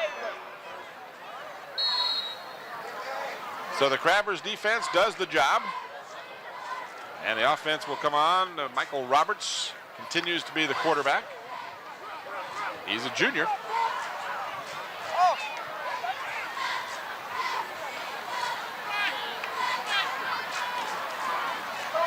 On that little delayed handoff, nothing happening there. Might have gotten a half a yard. Tim, that play, they run it a lot, and it looks like to the normal guy in the stands that it's the same play over and over, but sometimes the formation is different. So you have, you're trying to catch them in a weak position, but nice little draw play. They're very successful for the Crabbers. That time it only gained them a yard, however. It is 2nd down and 9. Double receivers to the near side. That is number 5, Tavares Dove, along with Johnny Pugh to the near side. Roberts back to pass. Hit as he throws, and it is picked off. Intercepted at the 49-yard line. The Bruins get the 2nd turnover of the half. Jamar Jackson with the interception. Number 21 comes up with the play, and again the Bruins have the ball in Hampton territory. Good shot right there of the quarterback, Jackson. I wonder if they call him JJ. And this ball just simply underthrown into coverage. So the Bruins, they actually mark it right on the midfield stripe. So the Bruins 50 yards away from the end zone. They'll send out double receivers to the near side. That's Robert Lewis along with number 26, Radcliffe. And the ball is handed off to Batchelor, who picks up 6, almost 7. So Batchelor continues to gain positive yardage. And that'll set up your passing game, too, because that makes the linebackers stay home, and everybody has to play a little tighter. Andre Schuler getting up limping, Tim. Batchelor kind of ran over him. He's run over a couple of people tonight. He's dragged a couple of people. Watch the replay. You're going to see just this power running by Chaz Batchelor. Right there, really what happened, I think one of his own men. Yeah, that happens. Sometimes that happens. Happens a lot. And now the Bruins have to burn a valuable timeout. That'll give them 2 remaining in the half as we've hit the 6:58 mark of the third quarter. I think, Tim, I'm not sure what happened that time, but I believe that number 2, the wideout, got up on the line of scrimmage. If he did, that makes your tight end ineligible. Right, covered up the end. Yeah. Oh. In any event, nice breeze just blew through the press box here. Oh, next week. Yeah, what's happening next week? We got the Phantoms of Phoebus taking on these Bruins. And what happens the week after that? Oh, what do you think? Try the Showdown. Grabbers and the Phantoms. Showdown time, the 11th of November. Could be 2 undefeated teams going into that game. Could be. Bruins want to make sure they spoil someone's night here, and they'll have an opportunity to spoil the Phantoms next week back here at Darling Stadium. The Bruins have had the ball now here in the second half, almost the entire second half, except for one play. Yep. Number 33 for the Crabbers. 2 plays, excuse me. Is young man that made the tackle that time, Tim, and that's Shelton Smith, senior, and he's hit Batchelor at the knees. I don't think Batchelor can hear the coach from the press box, but he's trying to get. The coaches for Bethel are going ballistic because of the apparent confusion that's going. And there's a penalty flag down as Bates has the first down and then some, but a penalty flag in an area where you sometimes see the hole. Yep.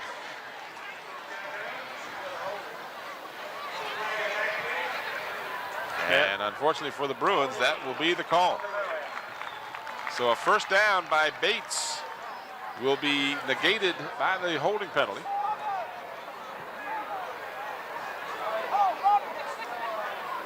See the brain trust for Hampton on the sideline. Holding on the offense. 10 yards from the spot of the foul. Repeat, 3rd down. So penalties have really started to hurt the Bruins. And they had the same problem against Denby in the first game. Yes, we saw. it was. You can't shoot yourself in the foot when you're struggling on offense to begin with. Well, and you get a turnover. Yeah. You got some positive things working. You get a young man picks up a first down, but then it gets brought back because of a holding. Campbell rolling, gets a lot of pressure, throws long, and knocked away on a good defensive play. The Crabbers number 7, that is Claysell Brown, and he broke up what would have been a first down. Robert Lewis was the intended receiver, but Claysell Brown, there you see Mr. Brown there, Claysell did the job, broke it up. Well, I tell you, Robert Lewis had his hand on the ball and was bringing it in when Claysell knocked it out of his hand. But again, Campbell under a lot of pressure threw that off his back foot. It would have been a spectacular catch, but it was definitely catchable, and Brown broke it up. So Pickerel will punt. Just got it away. Takes a Bruin bounce fielded at the 20-yard line and then going backwards on good special team coverage by the Bruins. Amongst others in on that play was Bobby Walters, number 11. So the Crabbers will get it back. They've turned the ball over twice here in the third quarter. That can't make Mike Smith and the coaches over on this side of the field happy. They know the value of not turning the ball over. I don't have statistics on the season for that particular category, but every football fan that knows anything knows that one of the biggest detriments to a team is the turnover. Crabbers will start from their 17-yard line. Roberts with a pitch to Fenner. And Fenner is dragged down from behind as he picks up a couple of yards. In on the stop, number 49, Chris Ellis. And a late flag down at the line of scrimmage.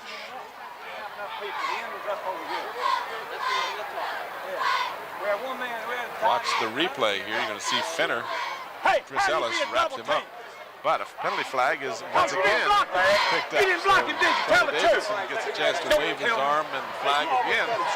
Is that like surrendering? I think so. I wish I try and get a word to the referee for the next occasion. That when you do pick the flag up, that would be a great opportunity for them to explain to the fans why. You know, what was the call that was not a call. Roberts brings the play in as the Crabbers actually broke the huddle before he got back with it. Okay, watch this. Second down and 8 as the clock moves with 5:15 to go in the third. Again, that delayed handoff to Fenner, and that did not fool the Bruin defense as Chris Ellis again in to stop the play after a short gain. Well, the Crabbers are not real big on that offensive line. They execute real well, but if you're against a much stronger or bigger opponent, then sometimes you can't knock them down. What you got to do is what they call the shield block, just get in their way. Third down and about 5 for the Crabbers.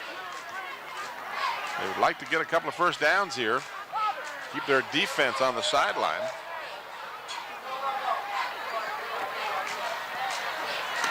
Roberts gets good protection, throws into coverage, and it's incomplete. Again, number 21 for the Bruins, Jackson, up getting a hand on it. Johnny Pugh was the intended receiver. Good blocking by the offensive line to form the pocket, but just overthrew Pugh. And that wind behind Roberts' back might have caused that ball to go a little further than he meant. Is this the first punt for the Crabbers tonight, if I'm not mistaken? I think you're absolutely right. I don't recall having to determine who the punter was, so you are correct, sir. And Robert Lewis is deep. High snap, but is fielded. Oh, nice kick. Takes a Bethel bounce, however. Coaches hate to see the ball bounce. The punter, by the way, was Anthony Williams, number 23. So he got a nice punt away. 37-yarder with no return. If it had taken a Hampton bounce, it could have been a rather lengthy punt. It took kind of like the hit with a 9-iron like you've been known to do. That bounce backwards. So the Bruins, who've enjoyed great field position here in the third quarter, again start from their 41. The other two possessions were either in Hampton territory or the second one was right on the 50. Staying to the ground, the Bruins hand off to Ladarius Adams, who picks up about 4 out to just shy of the 45-yard line. Adams, Batchelor, and Bates have been the 3 main running backs used by the Tracy Parker and his staff tonight. Clock winding down as we approach the 3.5-minute mark.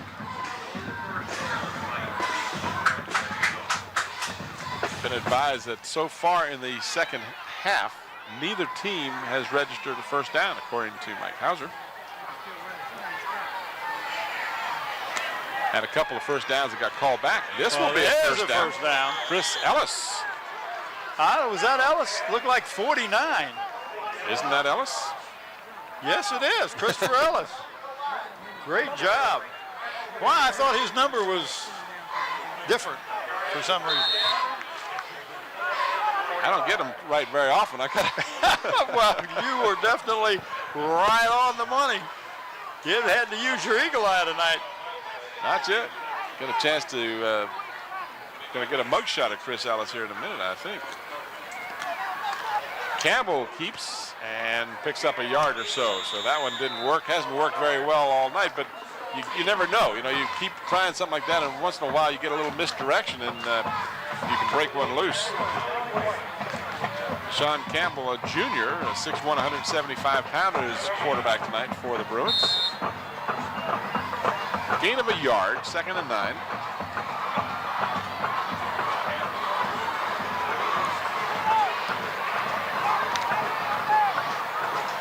Bethel with a 1-2 record. Hampton 3-0. Trying to keep it perfect for their big matchup with Phoebus in a couple of weeks. That looked like it might have been an end around, and it did not work out because it looked like one of the Crabbers defenders was there to break it up. Did that look the same thing to you? It looked like the people were headed in this direction. Yeah, it looked like it may have been. Watch, see what you think. So you got people coming back to the ball, but it was like... No, I think he came back to block, but it just didn't look very pretty. So they lose the yard they had gained, and now it's 3rd and 10. All at the 45 as we are inside of 2 minutes remaining in the 3rd quarter. Hampton 21 and Bethel 7. Same score we had at halftime. Neither team has displayed any offense here in the 3rd. And that was almost picked off. Wow. Lito was the intended receiver. Ball was batted around and fell harmlessly to the ground. Watch the replay. But he looks to the right and then comes back to the left. If his wide receiver was wide open, if he'd have fired it to him, but that was not his primary target. So now the Bruins with 4th down appear to be going for it. They do not have the punting team on.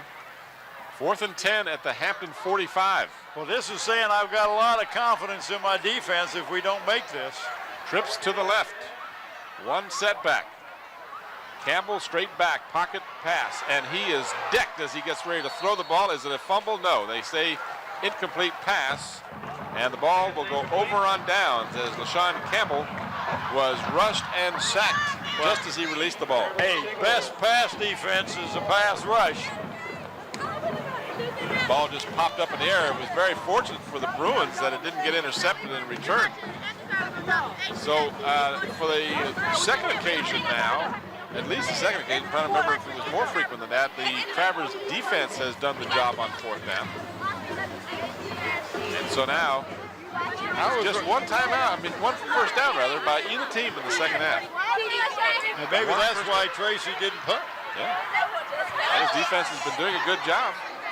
Roberts has a man wide open. Fenner at the 45, 40, 35, 30, and he is still going, and he will go all the way for a score. Amazing. Fenner, 55 yards on the pass. He shows just tremendous speed. For a young man who plays linebacker as well as he does, I'm just amazed at the speed that he has. He's 6'1", 195. But man, he just put on the Jets and kind of outran that last defender. Spectacular run, poor tackling. A little bit of both, I think. Yeah, I think you're right. They had him short of the end zone as the extra point is up and good by Corey Johnson. Watch the replay. You be deciding. Roberts does a great job of finding Fenner, who was wide open. But right here, they got a shot at him and couldn't get him around the ankles. Right there, they had him and couldn't get him. It just shrugged him off. I think it was more of a good offensive play than it was some poor tackling. They didn't really have much of a shot at him. And the Crabbers still have not got a first down. Well, you're supposed to. I was once told that you get a first down, you get credit for a first down on a touchdown. No, I was told. I don't know. Yep. Uh-oh. See? I don't believe that. I heard that before. And Mike Hauser just confirmed it. That's right. You get a first down on a touchdown. Well, then the Crabbers got a first down. I think they did. But more important, what if you get the ball on the check with Hauser 5-yard line and then you take it in? Do you also get a first down? No, I think it has to be at least 10 yards and 1 inch. Hauser, what if you got the ball on the 5? Well, that's what we're arguing. No first down. Killen says no first down. Line drive and a return by Robert Lewis out to the 38-yard line. So the big play really hurts the Bruins as they had played the Crabbers even here in the third period. Before that big 55-yarders, watch the replay of the return. A line drive to Lewis. Again, he bumped into his own man, kind of slowed him down a little bit. Well, see, when you have a line drive like that, your blocker, your wedge, sometimes gets in the way of the running back. And he just ran around him and said, "Get out of my way, beep, beep, here I go." So the Bruins now trailing 28-7. Got trips to the left. One setback on the option, the pitch. And nothing happening. Beautiful open field tackle by Andre Schuler. And he paid for it. He got a little stinger out of that, his left shoulder. Watch the replay. He took the worst of this one. And Schuler will come out favoring his left shoulder.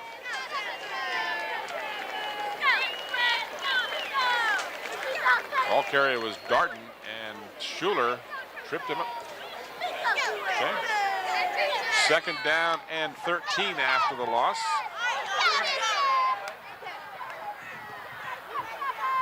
Double wide to the near side this time. Out of the I formation. Quick pass in the flat and can't hold on to it. Robert Lewis, the senior, 5'9", 165-pounder, couldn't make the catch. So that stops the clock with 16 seconds remaining in the third period. Hampton 28 and Bethel 7. Hampton trying to improve to a 4-0 record. Schuler will come back in the game. We're glad to see. Yeah, and I'm laughing because our statisticians are arguing a point back over there. Point, counterpoint? Yeah, I think so. Third down and 13 for the Bruins. Campbell sets up, throws over the middle, and one hops it to his intended receiver, Sharif. And that'll bring on the kicking team. Nice fake, turn around to throw the ball, and he sees red coming at him.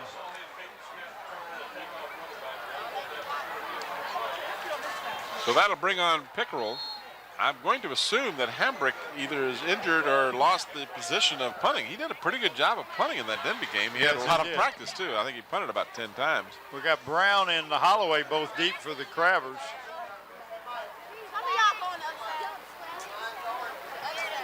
Low snap gets between the legs of Pickerel. He's got some time. He just doesn't realize that had he turned around, he could have kicked the ball. And he is dragged out of bounds, and it'll be Hampton ball at the 17-yard line. Oh, that's a turnover. Big turnover. Well, a bad snap, and then unfortunately Pickerel didn't look around. Well, the Crabbers did not have the rush on. They had to return. Yeah. Unfortunate, and I don't blame Pickerel because I think he just realized I got to get this ball and make sure they don't recover it for a touchdown. But in retrospect, had he realized the situation, he actually might have had a chance to get at least an attempted kick away. But you know what? It's a lot easier to call it up here. So the Crabbers get great field position at the Bruins 17-yard line. And now a timeout has been called by the Bruins. They didn't have the right group of players on the field or something. I'm not sure exactly. All right, and get a chance to watch the replay of that situation with the punter. See, Pickerel doesn't realize it, but he had time to turn around and try to, well, and another thing too, had he been able to, he had room to run to the near side. He ran to the wrong side, but again. But that's where he had turned. That's the ball went to that side, so, you know, you're thinking, okay. But what really will upset the coaches, there were two blockers there that did not block the guy. Yeah. Really the only guy at that point that was rushing the kicker, and nobody blocked him. They just stood there and watched him go by him. That'll make the coaches very upset. You saw for a moment there the Hampton band enjoying the nice evening here at Darling Stadium. Okay, so 3 seconds on the clock here in the third quarter. Hampton with the first down. Over the middle slant, picked it up beautifully and in for the score. Wow, what a nice catch and run. 17 yards, one play, all it took. Anthony Williams makes the grab.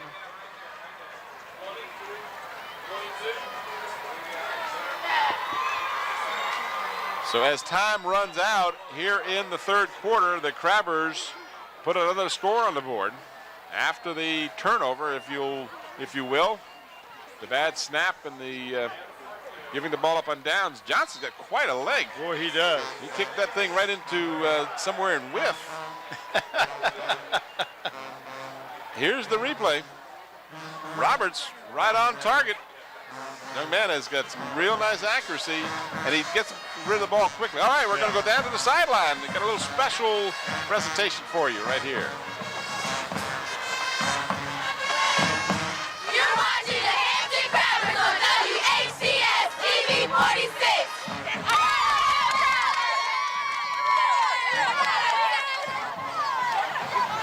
And you might say the Hampton cheerleaders have plenty to cheer about as you see the score. Hampton adding 2 touchdowns here in the third period to extend their lead to 35-7. Tim Cole, Bob Hintz, and the Channel 46 crew. Hope you're enjoying high school sports here on Channel 46. Well, before we started tonight, Brent Musgrove came up here, and I said, what do you think the score will be? He said, probably about 35-7. But he didn't tell me at the end of what quarter. That's right, he forgot to tell you that. Hampton passing tonight, very effective, 9 of 14 for 181 yards and 3 touchdowns. Thank you, Mr. Hauser.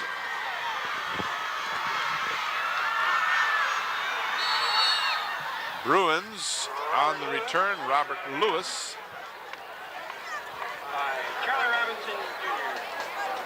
Mark him out at about the 31-yard line.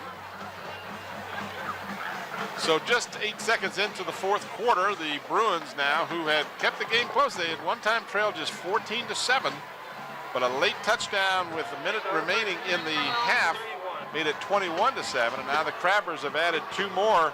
Darylyn Fenner with 3 touchdowns in the ball game, a 10-yard run and 2 catches for touchdowns. Those 2 catches, Bob, 77 yards on those 2 catches. So talk about it padding your stats. And what you could, if you added the yardage he's got for his 3 sacks, he'd have a lot of yards, wouldn't he?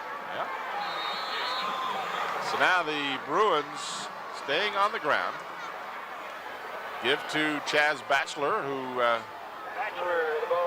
may have gotten back to the line of scrimmage. They're going to say no gain.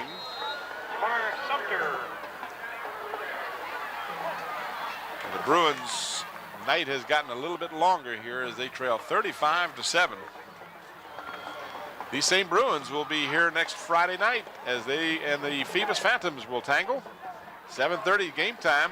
Make plans to bring the family out and see the game in person, then come home and Saturday afternoon or Sunday watch yourself on TV.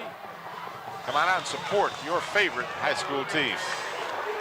Lito was the intended receiver, short. And all fairness to Campbell, Tim, he is running for his life back there, and it's hard to get anything on the ball as you're running and backpedaling. And, well, you know, and the Crabbers know that with the score of 28-point difference, they can just tee off. They can just go after them. Yeah, because they know you're gonna pass the ball.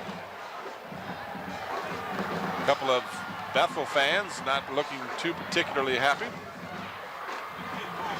I assume they're Bethel fans. Got a Bethel jersey on the gentleman.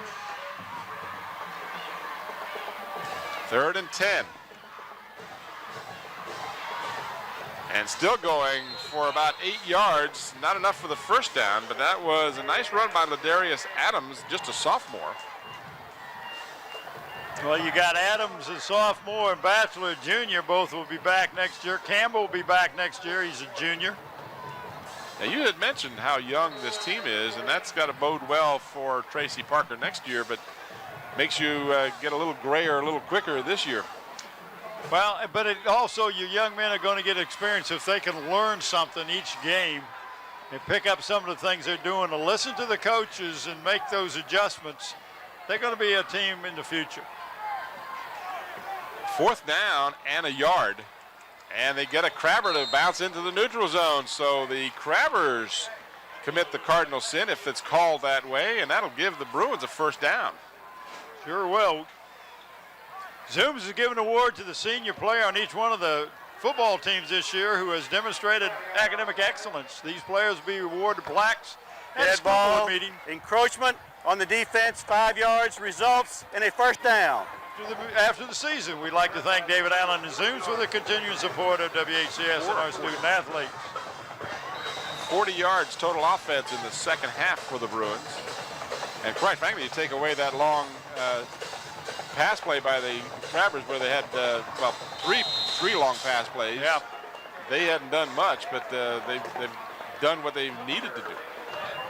If you're looking for floor covering, carpet or vinyl, or tile, call Pearls and Phoebus at 722-1907 for free estimates. They're located at 15 North Mallory in Phoebus. No gain on the play, 2nd down and 10. Actually might have even lost a half a yard.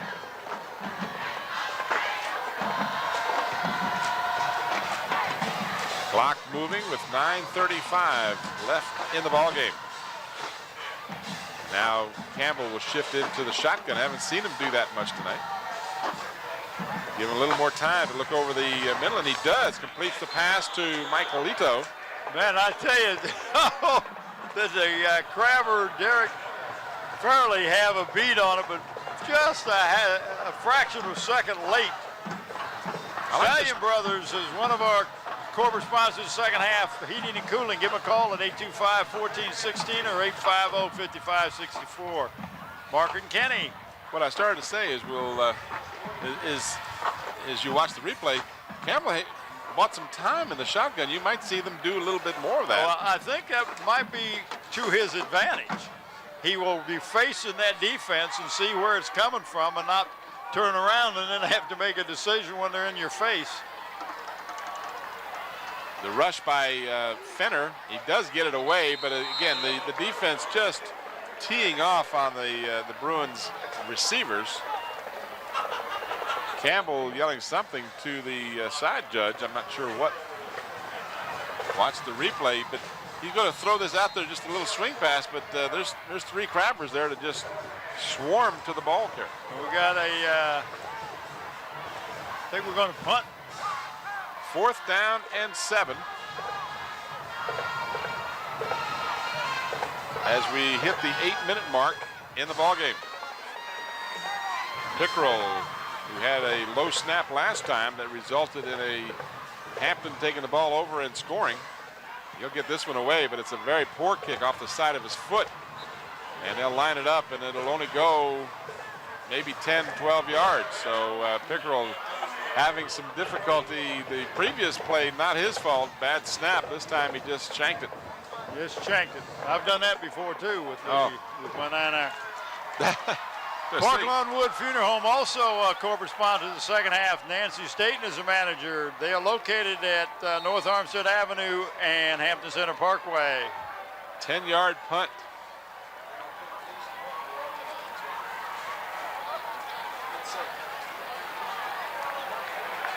Swing pat. That is a lateral. That's a live ball. Live.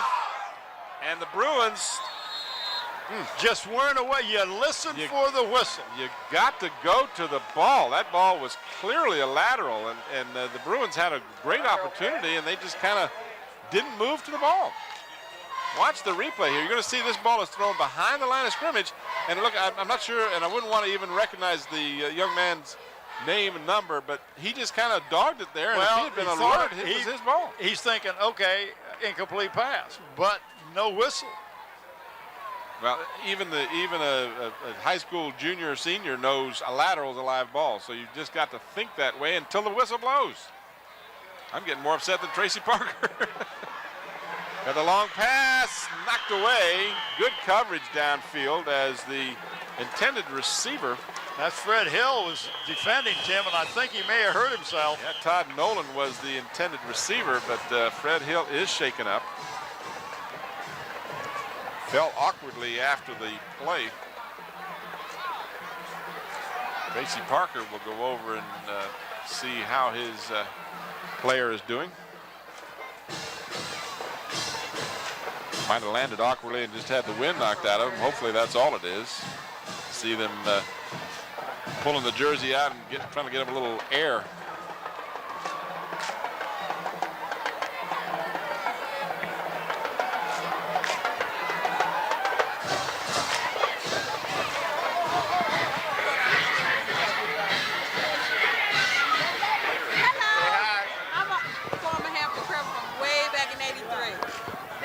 Here's the replay, and watch him. He just was really kind of off balance and reached back. And I'm not sure if he didn't land kind of funny coming down, too. So let's hope he's not serious. He's in a sitting position. So that's a good point. He's serious. Oh, need to tell the fans that WHCS Channel 46 presents your school board meetings live on the first and third Wednesday of each month at 7:30. So tune in and be informed.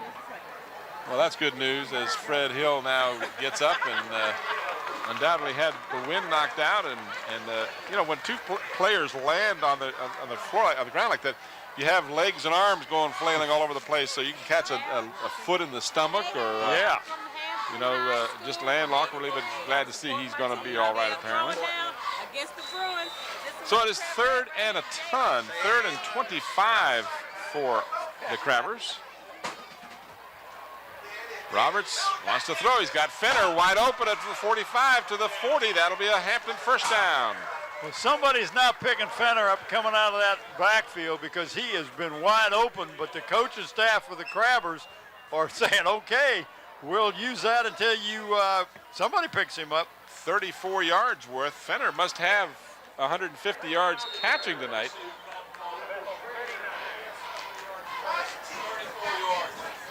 How many yards pass catching as Fenner got tonight? Because he got 2 touchdowns for 77.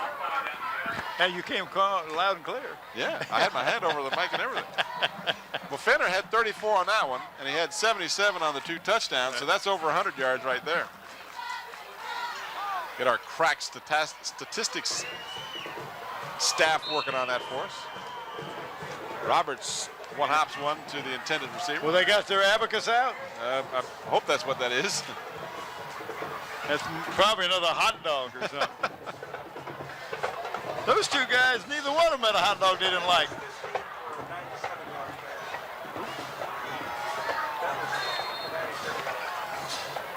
They're not on offense.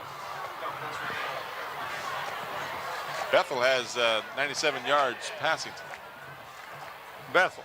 Yeah, I'm not. That's why I told him. I said they're not on offense. I don't need that. Well, you need the one that tells me what Fenner's got. Well, you get what they're going to give you, right? I can only give you what they give me. Roberts wants to pass. Now he'll hold the ball and run out of bounds after picking up yardage to about the 31-yard line. So that's not too shabby. He picked up 8. Didn't look like he got that much out of it. I didn't think he did either, but then I look and see where the down marker is. They mark it back at the 32. So give him a 7-yard pickup. 3rd down and 3 for Hampton. That one stops the clock with 6 minutes exactly remaining in the ball game. Hampton 35, Bethel 7. Bruins next Friday night. They'll host, or at least be up against. They will be the home team, I think. Against Phoebus. Yeah, you're right, because that's the way the schedule shows it. Roberts wants to pass, throws, and it's incomplete as Bates was defending on the play. Fenner was the intended receiver. Darylin Fenner, 5 grabs for 123 yards in the ball game. You were right. You said he was well over 100. He's made some big yardage on his catches. 22, 55, and 34 are the ones that come to my mind, because I know 2 of those were for touchdowns, and the 34-yarder was the first down a few moments ago. So it's 4th down and 3. Matthew Mitchell. Not him. Not him. The other young. The other young. We don't know who the other man is. He's not Matthew Mitchell. On the option, 4th and 3 rather. That's Schuler. And Schuler has the first down. Down inside the 20 to about the 19. Well, it's good to see that ankle that bothered him a little bit in the shoulder is not bothering him. The Bruins, one of the first times I've seen them send the linebackers. Well, it was 4th down and 3, so I guess they felt like if they could stop a rush and they had to anticipate it might be a dive play. But they went wide on him, and Schuler picked up the first down. He trots back out of the ballgame. 5.5 minutes left in the ballgame. Hampton with a first down at the 18. Straight handoff to Fenner, and Fenner won't go down easily as he, on second effort, picks up another 3 or 4 yards. We got to be thinking about our player of the games. How many do we have tonight? 1 for each team? 1 for each team. Okay. Now let's see here. That one might be easy.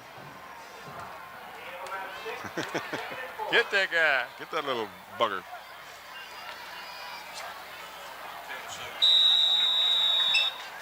Whoa. Now an official's stoppage of play. Hampton tonight, 10 of 17 passing for 215 yards and 4 touchdowns or 3? 3. Yeah, when I do this, I mean this. I just couldn't get that finger. I thought you were trying to tell me it was 3rd down. Got a sword finger. Fenner tries to go wide, and he was wrestled down by Chris Ellis. But actually, the man who made the play is number 15. And that is Rashad Everett. So, yeah, I think those 2 choices, and certainly our candidates for players of the game, are numerous.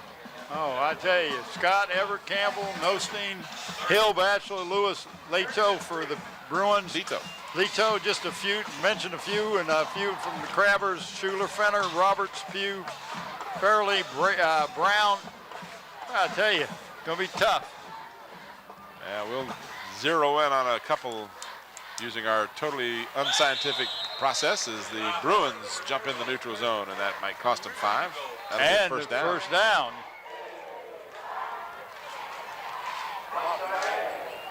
Was that you that said that? That wasn't me. Sounded like Andy. Dead ball, encroachment on the defense. 5 yards, results in a first down. I'm confused. What are we supposed to hold up in front of the camera? I don't think he was talking to us. Okay. So a 1st and goal for the Crabbers. Scotty. He likes that shot, I think. Really, I'm a little concerned about it. Ball just inside the 7. Clock moving with 3:33. This is Schuler, and Schuler bounces off a tackler and in the end zone from 7 yards out.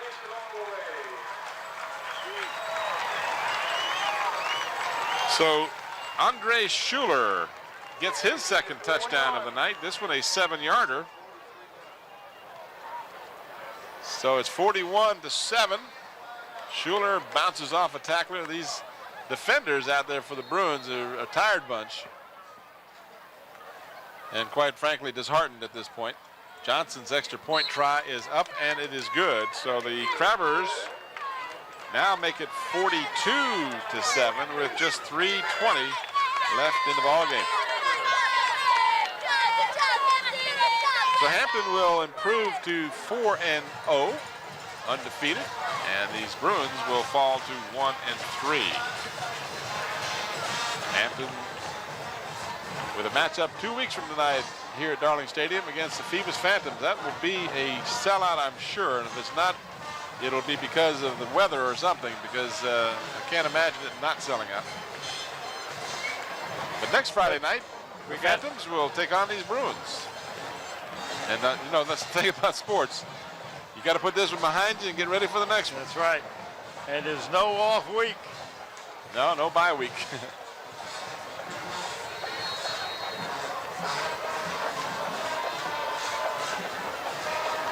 Johnson's kick is taken by the Bruins. Is that Bates? Yeah, Derek Bates. The flag goes down.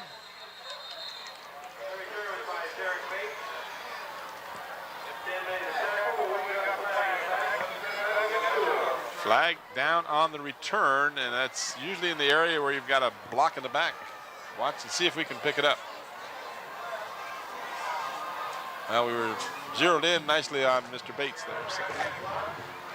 Clipping or illegal block, at least, against the Bruins. So nothing's going their way right now. And they have 3:09 left in this ball game with just one timeout. Well, they better do something. It looks like 12 people on the field. Illegal block below the waist on the return team. 15 yards from the spot of the foul. First down. I want to thank Charlie Davidson for wearing the mic for us tonight. I also have been meaning for 3 weeks to tell the fans what great condition this field is in. I wanted to congratulate Larry Malloy and the boys. This field, I was down there, it's just gorgeous. I mean, they've been having 2 and 3 games every weekend on this field, but they've kept it beautifully. Okay.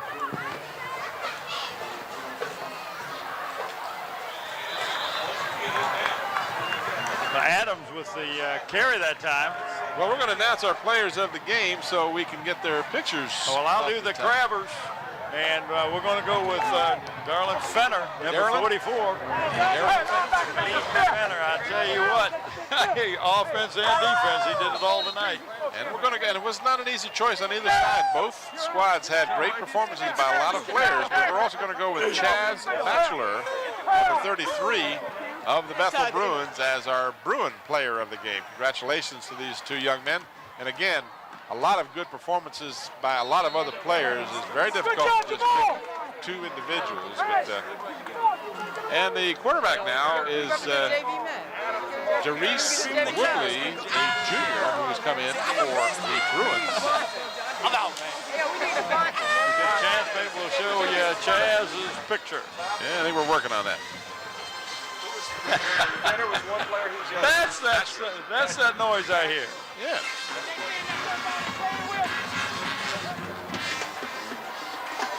Clock moving now as we hit the 150 mark in the ball game.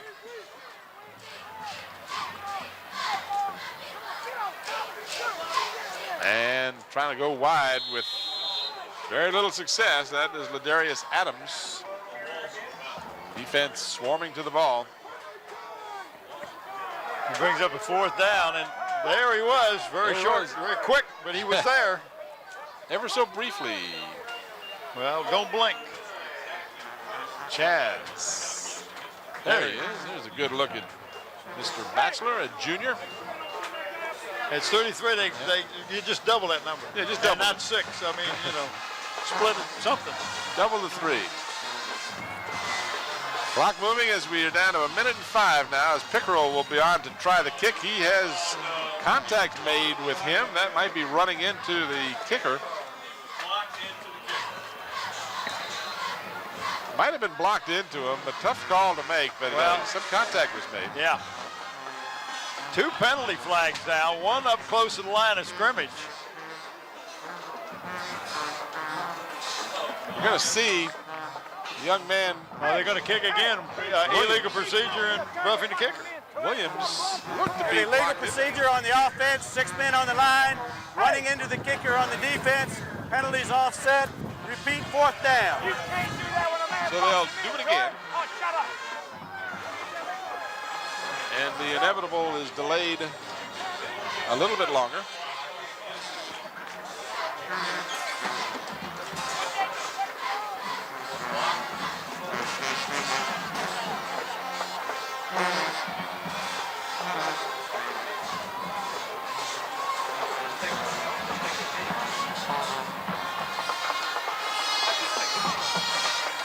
Offsetting penalties negated any chance. Yeah. Bruins weren't quite ready.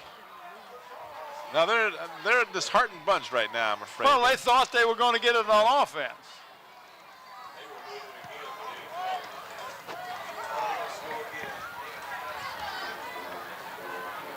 So the Crabbers will have the ball right at midfield. Fielding that ball was Claysell Brown, who was one of our multiple candidates for players of the game. Couple of the young female fans in attendance tonight enjoying the beautiful outing here at Darling Stadium. Just a great facility. Well, Tim, the T-shirt comes from Tidewater Team Sports, and the trophy comes from Trophy World.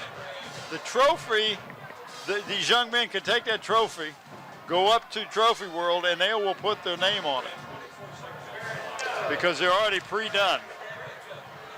Hopefully the Crabbers, well, they'll actually appear to throw the ball. And that should do it, as we'll be down under 25 seconds when they set the ball ready to go. I can't imagine the Bruins would burn their final timeout to delay the inevitable here. And that will be apparently the last play of the ball game. We're going to tell you about our sponsors and do that in just a moment. And they will get one final play off, and it is a running play, and the time will expire here in the ball game. So our players of the game: Chaz Batchelor, number 33 for the Bethel Bruins, and number 44, Darylyn Fenner for the Hampton Crabbers. He is the other player of the game in the contest. Our sponsors tonight, the game brought to you tonight by a variety of sponsors, but the first of them is Zooms, your friendly neighborhood store by Hampton Chevrolet at 1073 West Mercury Boulevard. The game also brought to you in part by Stallion Brothers Heating and Cooling. Also in part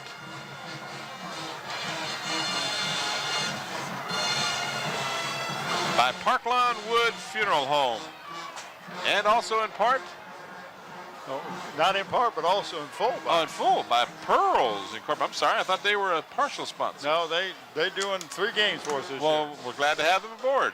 15 North Mallory, Pearls Incorporated, also in full sponsor. Appreciate our corporate sponsors bringing the game to you. So the final score again is Hampton 42 and Bethel 7. For Bob Hintz, Bob Killen, Mike Hauser, this is Tim Cole. Thanks for watching.